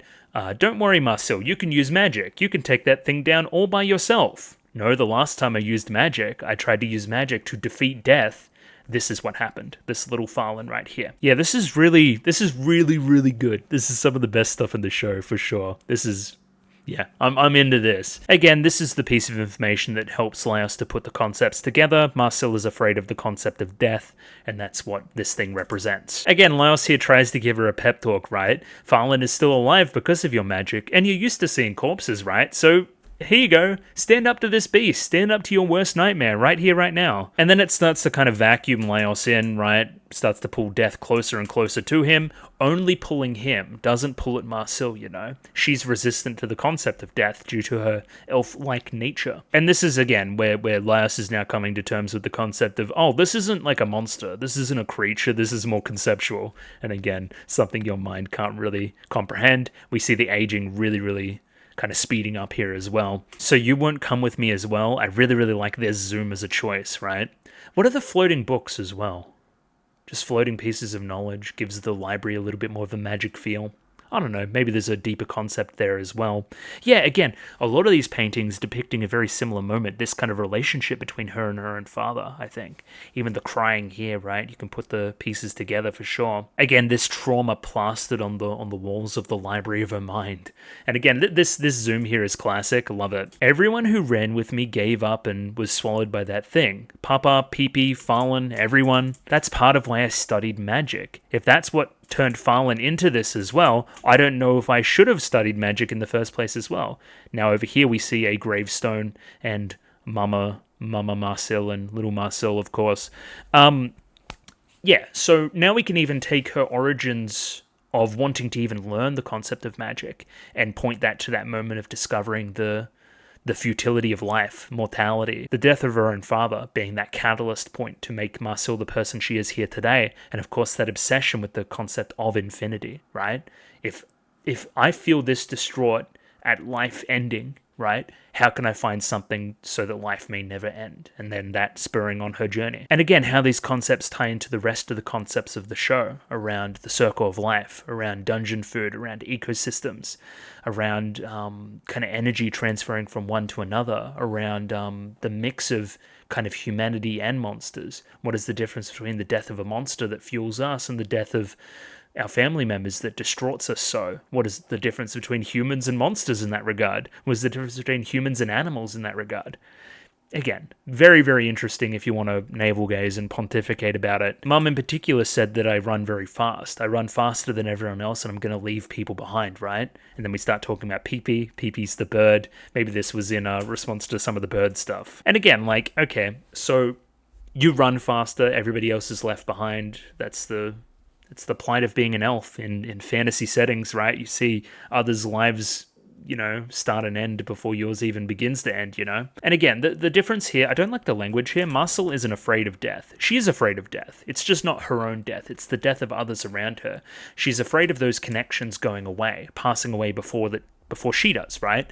That, she's going to have to watch these connections that she's forged die. And again, of course, gives further motivation to her actions with Fallen, right? I'm going to try to cheat death. This is a very important person to me who has died, and then makes the decisions that she makes. Now we have this thing here, the monster takes on a little bit of a different form here.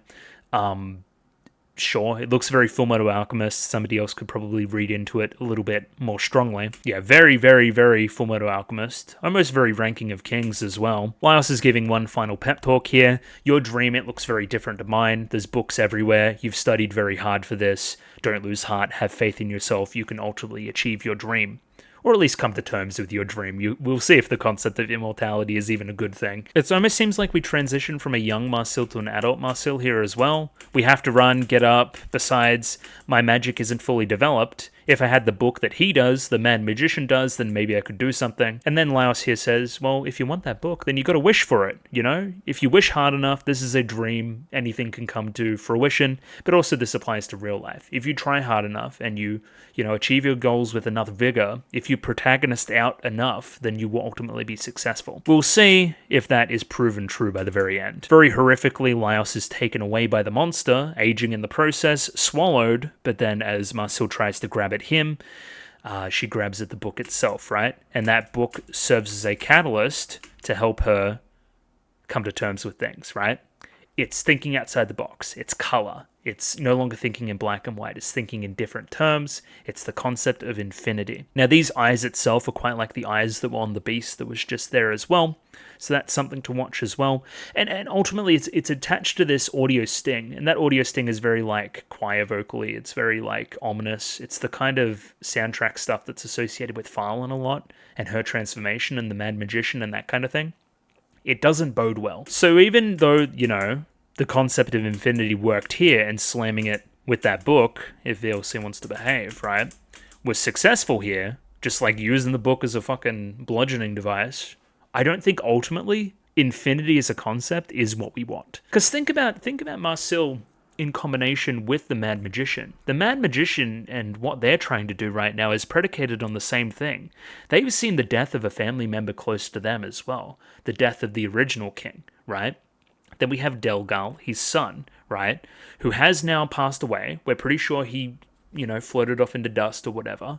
and she is desperately trying to cling on to whatever vestige of his life is left. And that's the reason why the Mad Magician is doing these things. He believes the ends justify the means, and whatever he needs to do to make Delgau live as long as possible is what he will do. Again, ultimately not the right lesson to take. Infinity isn't the answer, even though it was the answer here within this dream. Ultimately, I think Marcel coming to terms with the concept of death at her own pace is a more healthy solution.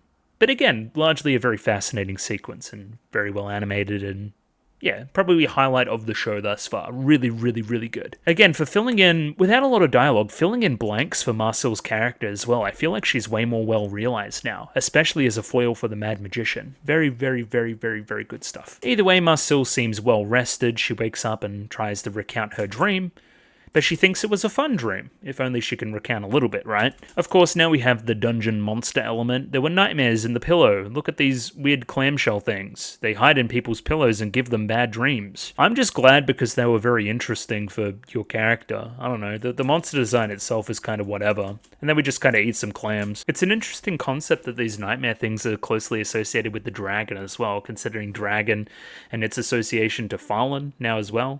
That's an interesting detail. I missed that. Okay, sure. This is really fun as well. Again, contrasting the black and white of the dream with the immense rainbow color coming out of the dish now as well. Almost gives it remember when fucking Laios was having mana sickness and it was all rainbows and stuff as well, and you know they were kind of shouting out to him?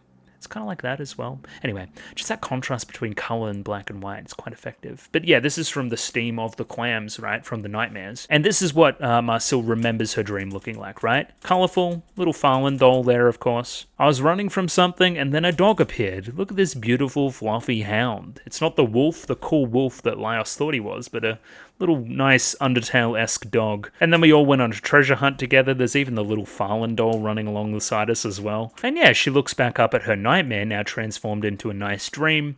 Helped her create a fun dream. Even almost psychotropic vibes as well. It was a success. I saved the day. I at least encouraged her to help herself save the day as well by grabbing that concept of infinity. Yeah, fascinating episode. Very, very, very, very, very good. And I've talked about it for way too long, so let's jump into that next one quick smart. We start this next episode by getting a little bit claustrophobic before bouncing out. Hey, this is actually the arena where we fought the dragon. So last episode we were still cold, obviously, but we really emphasized the frost-type atmosphere of this level with this episode. A little bit more wintry overall, contrasting with the spring later in the episode. The initially icy Izutsume, who's initially quite cold and standoffish, eventually thaws a little bit and becomes spring-like by the very end of the episode. That's quite clever. I like that a lot as well. But hey, more practically, we can now grab our stuff. If this is where we were, where we wiped out last time, we can go grab our souls and the rest of it. Granted, we haven't died yet, so they should still be here. For a long time in the dungeon, this was believed to be the deepest spot. However, recently, they've discovered a door nearby that seems to go even deeper, that is opened by some kind of magical spell.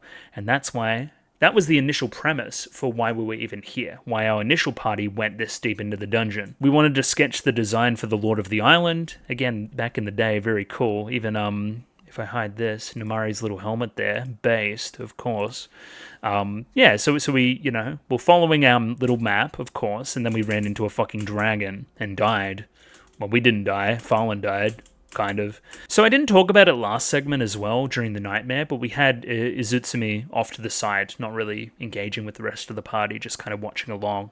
And again, ingratiating her into the group is kind of the point of the episode. Up to and including the opening and the ending as well, which ingratiate her into the party as well. And if you want to know anything about me in particular, I'll take any chance to talk about Kaon, and this is a good example to talk about Kaon, right? This whole episode gives me Kaon vibes, and Kaon did the same trick. So in the first, however many episodes, 6 or 7? Yeah, something like that. It's just 4 girls. It's these 4 girls here. Hello Yui, hello Mio, hello Ritsu, and hello Mugi. We add a 5th girl at around that point in the show, around that 6th or 7th episode, which we can see here, just kind of added into the opening there as you do, right? And there's more examples of it as well. But again, in this episode, in Kaon, we ingratiate this character. They're added into the opening. Very similar to what happens in Dungeon Meshi here and now. I'm getting Azusa vibes off of her. And again, that's only a good thing if you've seen Kaon. Anybody that likes Kaon knows that Azusa is the emotional core of everything, of the entire show almost. So, big shoes to fill for sure, but she's gone alright so far. We're surprised to see that, again, this is like one of the lowest points in the dungeon that's even been discovered thus far. Not many people have even made it this far, so discovering our stuff untouched and our valuables unstolen is, expected. It turns out that monsters themselves are the ones that stole the food rations that we had, ones that wouldn't be interested in our material belongings. We want to check the rest of our possessions as well to make sure that the cleaners haven't gotten to them. The cleaners themselves maybe got slowed down a little bit by the snow and the cold. As this is happening, of course, Izutsumi is off on her own, stealing, right? She sees some valuables, she tries to pocket them for herself. She tries to be individualistic here instead of working for the group. Still shows that she's a little bit of a lone wolf or lone cat in that regard. Chilchuck quickly calls her out on it and does some good old-fashioned fantasy racism in the process. Talk about an untrained beast man, saying as if you can train them like an animal, right? Dehumanizing them. No wonder they slapped a collar on you, you can't be trusted, and then of course getting at the half-foot status, is that what they call you because, they chop you off for being a thief, they chop your feet off. So yeah, these two are in conflict now, right? That is a setup for this segment of the episode. Marcel come here, oh there's fish here, awesome, that looks like food we can eat. Is there a way just to cut out this section? And then, hey Laios, do you want to try your magic and try this out and that kind of thing? And it'd be a good learning opportunity, of course, and he does so. We do mention here that he doesn't get as much mana sickness anymore, but he still sees these hallucinations and they got stronger and stronger. Okay, let's look at this guy a little bit, and bear with me here. Now this may be a stretch, does he not look a little bit like Delgal? Just a little bit? Let's go back again. That guy there, this guy here. I could definitely see it. Or if not Delgal's dad, who gets poisoned back here. Where is he? Where does he get poisoned at? Yeah, kinda. You could see it. I'm just saying he may be possessed by the spirit of Delgal, trying to tell him something. Now, yeah, he appeared in the wall before and gave them warning, so it almost seems like he's on their side in a way. Interesting. And builds up that duality between Farlan and Laios as well.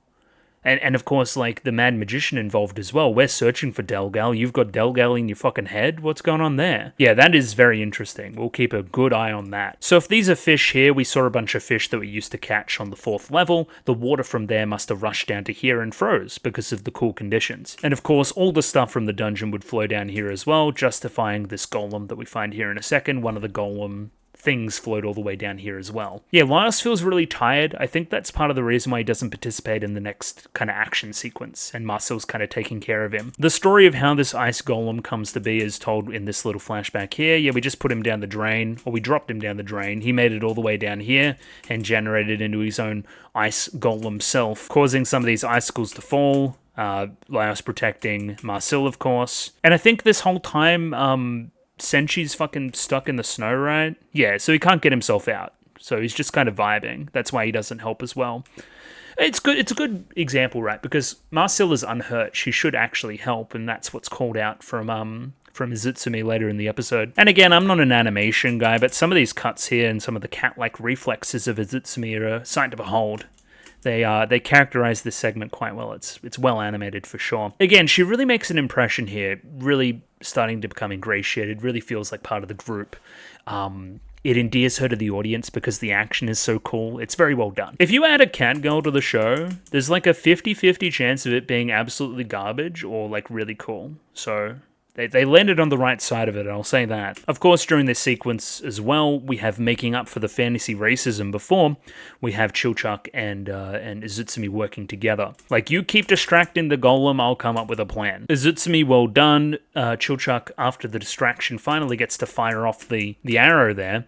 It hits that spot, it bounces off very quickly, and looks like it didn't work at all. And then it's like, what do you mean it worked? I'm still getting fucked here. Check where the arrow landed. The arrow landed exactly where the, what do you call it? The fucking core? I guess you could call it a core. The core of the golem is, right? you should attack that area. But I've given you a pretty good indicator of which spot to attack now, even though my projectiles themselves can't actually hurt the beast. I've given you knowledge. And now the action is turned up to 11. We get this fucking awesome sequence here where she does many flips and runs and stuff, very ninja-like, and is able to access that one point, destroying the core and destroying the golem in the process. Very, very, very well done. Cool sequence.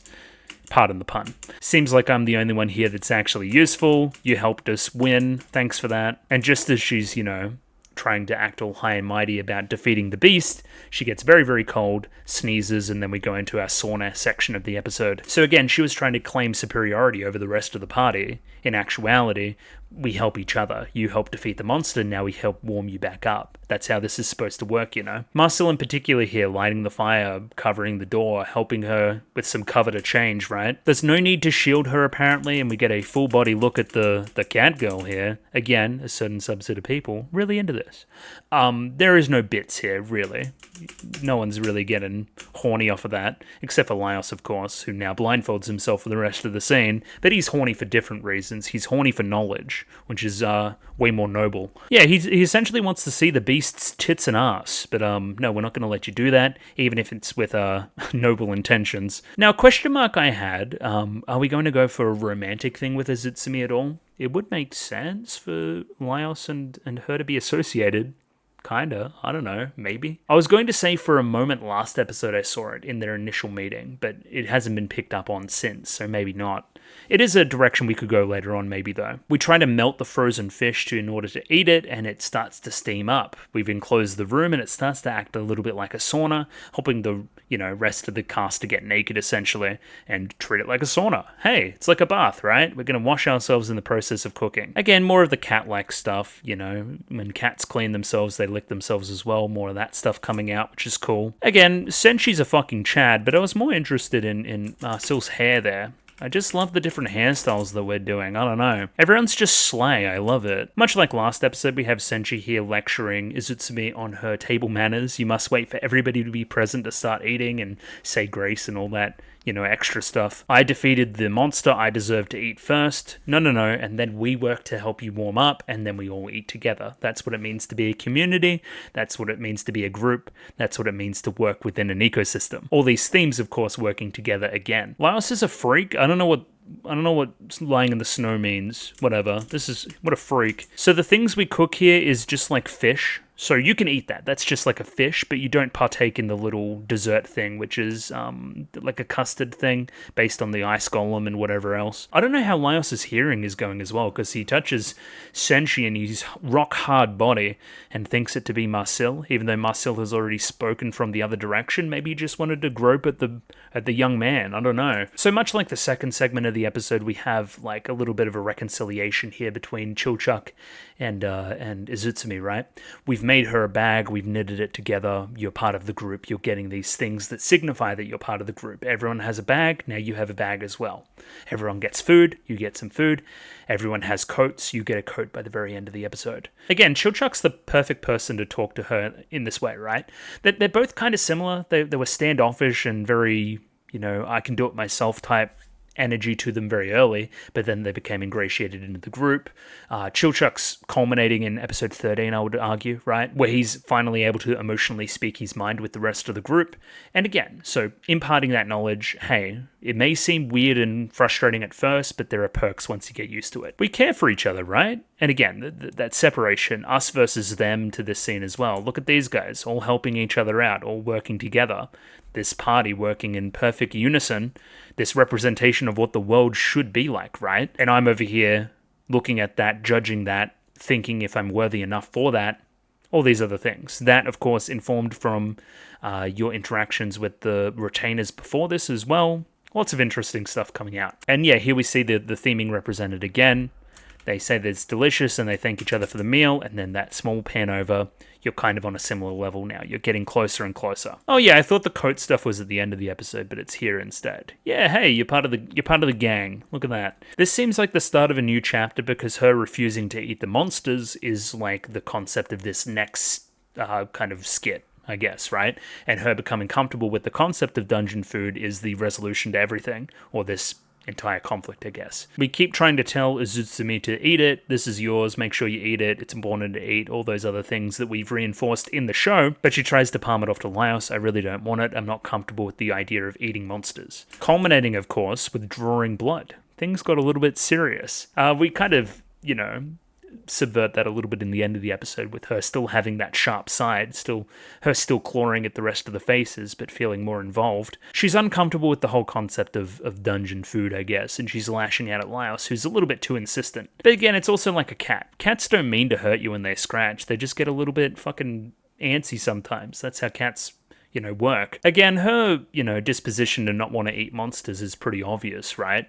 Like, I'm part monster, or at least part beast, right? I don't want to lose my humanity even more by, devolving myself to eating monsters and that kind of thing. I want to maintain some semblance of who I used to be. All these kind of themes coming through. And of course, the person to bounce this idea off of course, is Marcel, the one who's a little bit associated with purity and that kind of thing, right? I've avoided them for that reason. I think that it's a little bit disgusting. That's your whole concept early in the show, but as we've seen as the show's gone on, you've even become involved in the dungeon cooking process. You've become that comfortable with it, fully ingratiated by the very end, and again imparting that knowledge to a new party member. But again, the aversion shouldn't be taken lightly, and then there you go, taking the fucking head off the mandrake, right? It's not something you would normally do, but it's something you do now. What did you do before when you were served food you didn't like? I just fucking gave it to Tade because she loves to eat. Yeah, this is what I mean, why did they force you to change your name? That's a question mark, I guess. I also love that strong relationship that has continued to be implied between Izutsumi and Tade.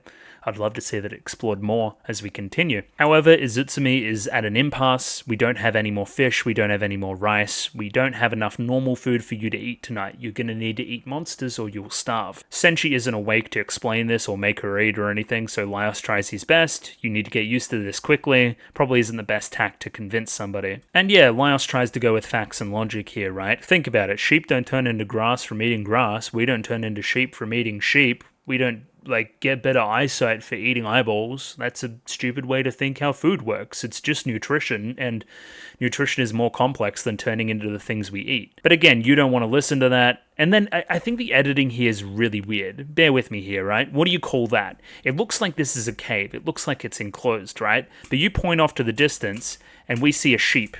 It's like, what do you mean? For me, the geography here doesn't make sense with the lighting earlier in the scene. I don't think it transitions very well, I guess. But again, it's the part of the joke of the scene, of course, is like you're talking about, grass and sheep and that kind of thing, and differentiating the two. Like, sheeps don't turn into grass from eating grass, and then we see a plant-based sheep thing. Like, it's meant to be a non sequitur. It's meant to disprove the logic that Laios was just spitting. As it turns out, there's a scientific explanation for this. It's called a barometz. And essentially, it's a plant that's grown to be ingested by carnivores, I guess. So it's going to look like something that would appeal to carnivores. And again, plants and their proliferation of life is often through various animals eating fruit off of it and then shitting out the droppings, shitting out the seeds, and spreading the plant elsewhere. So yes, that plant is a monster, but it is, harmless. So again, the irony here is that Izutsumi would be eating a monster if she was to eat a sheep as well. As I said before, this kind of plant would attract carnivores, and here they come. Here come the carnivores. A bunch of wolves are going to fight us for the sheep. And now again, here we have Laios fighting off the wolves on his own, stepping in the way of Izutsumi, helping her in this conflict, and then she just kind of walks away. Again, I think the editing here is ultimately kind of weird. Like, what happens to Muscle's staff here is my question. Does she just forget it? Yeah, I see her kind of drop down there in the background. Yeah, so she just kind of forgot her staff. That's what's happening. Okay, so she needs to channel her magic through this little fucking twig instead. But yeah, more importantly, Izutsumi realizes that, this isn't her conflict anymore. She's all on her own, all for herself. Fuck you, got mine type attitude, and just runs off into the cave to hide. I hate dogs, I wonder why, and I'm off on my own. And now we're gonna have our Marcel Izutsumi moment. She justifies her actions here with the golem fight from early in the episode. Why didn't you guys help me? Well, for one, Chilchuck did help you. Two, Marcel was kind of distracted, It wasn't because of personal preferences. I was just kind of, out of it. I was helping Laios, that kind of vibe. You can almost read this scene here as well, where she's offered two paths, one that's harder but will lead her to home. It smells like the fire. And the other one, which is easier but will lead her away from the pack. as, an extended metaphor of the scene, right? She's walking away from the rest of the pack, taking the easier path in doing so, avoiding the things that she doesn't want to do, right? Eating monsters, helping with combat, all these other things, right? She thinks that she's being a lone wolf badass in doing so, but in reality, it's a weakness. She doesn't want to confront anything that's too difficult for her. And again, we try to push this, we try to hold a mirror up to Marcel here, right? Okay, well, you hate doing these things too. I've seen it. You say you hate eating monsters and it's an affront to God and all these other things, right? Yet you still do it. Why not just take the hard part out of your life? Why not do that, Because there's inherent value, of course, in community and doing things together and shoring up each other's weaknesses and compromising and all these other themes. Again, Izutsumi just runs off, leaves Marcel to fend off the wolves on her own, and in the process, thinks back to something that happened during her past. That kind of loud bang in the present reminds her of this in the past, where Tade fell off the roof when she was trying to clean it, So here's the gist. Tade went up to try to clear the snow from the roof, which was probably a job that was initially given to Izutsumi, right? She said no, because why the fuck should I do that? Who cares? And then Tade's like, well, actually, I appreciate the community here and want to help out however I can by eating food, which is one of the major themes of the show as well as, just paying my way, that kind of vibe, The absence of Izutsumi not doing it, right, forced Tade to go up there out of her comfort zone, not do something that she would be comfortable with and hurt herself in the process, right? So she didn't push the task, but your absence in not doing the task forced somebody that was, unsuitable to the task to try to do it and hurt themselves. And then Tade, why were you being dumb? Like, why did you try to do that? But then Tade drops some wisdom that we can't think about in the moment, but comes back to us after the party in the current day reminds us of that fact. It reminds us of that feeling, so the words come back from the past. Either way, very quickly here, Izutsumi gets bitten by a wolf, and it seems like she's gonna fucking die. Again, she hates dogs. And Marcel, living up to her, words from earlier, puts herself out by going and saving Asebi from the dog that's attacking her. Blinding the dog, stunning it, and letting Izutsumi go in for the kill here. And now we have the moral of the story coming out, right? And Marcel is the one to impart it here, right? I've been thinking about what you said, and this is what I actually believe. I have my goals. I want to help my friend. I want to learn more about magic. So I'm pushing towards these goals, right? Along the way, I encounter barriers, right? I encounter barriers to doing my goal and things I don't want to do, right? Individually, if I avoided these things, it wouldn't be that bad, right? But it grows together. It adds up, right? So I'll stray further and further from my initial goal if I was to just move out of, the direction of anything that was difficult, like the path from earlier. You chose the easier path, it led to your danger. Those small decisions add up and could lead to you ultimately not being successful in your goals. So contrast that with your goals, Izutsumi, right? You want to change yourself back. Well, you taking that easier path just then almost led to your death, right? If you continue to take these easier paths, you won't achieve your goal. And hey, we can shore up each other's weaknesses and each other's things we dislike, each other's difficulties by working as a team. And again, we finally take that prickly path, climb all the way up, and we're back together with the family. Laios did his dog thing and scared off the rest of the dogs, probably scared them towards Marcel, which is funny. I like this dog look here. He's like, you're being cringe, bro. It's kind of funny. Izutsumi broke her arm, so now we're going to use the recovery magic. I love these dumb smiles here because they know how much it's about to hurt. I was hoping to harvest the Baramets there, and the only one we was left with was the unripe fruit instead of the mature one, which is disgusting. I'm gonna, preface that again. Like, fucking look at this thing. Oh my god, it's gross. And yeah, Marcel needs to, back up her words from before and actually eat it. Again, hey, I love some fucking lamb cutlets. Don't get me wrong. It's just, I don't want to see the lamb, man. Yeah, it looks beautiful. Wouldn't want to eat it at all. Ethically disgusting. As always with Dungeon Mesh, we have the dungeon food coming through at the very end and reinforcing the concept, right?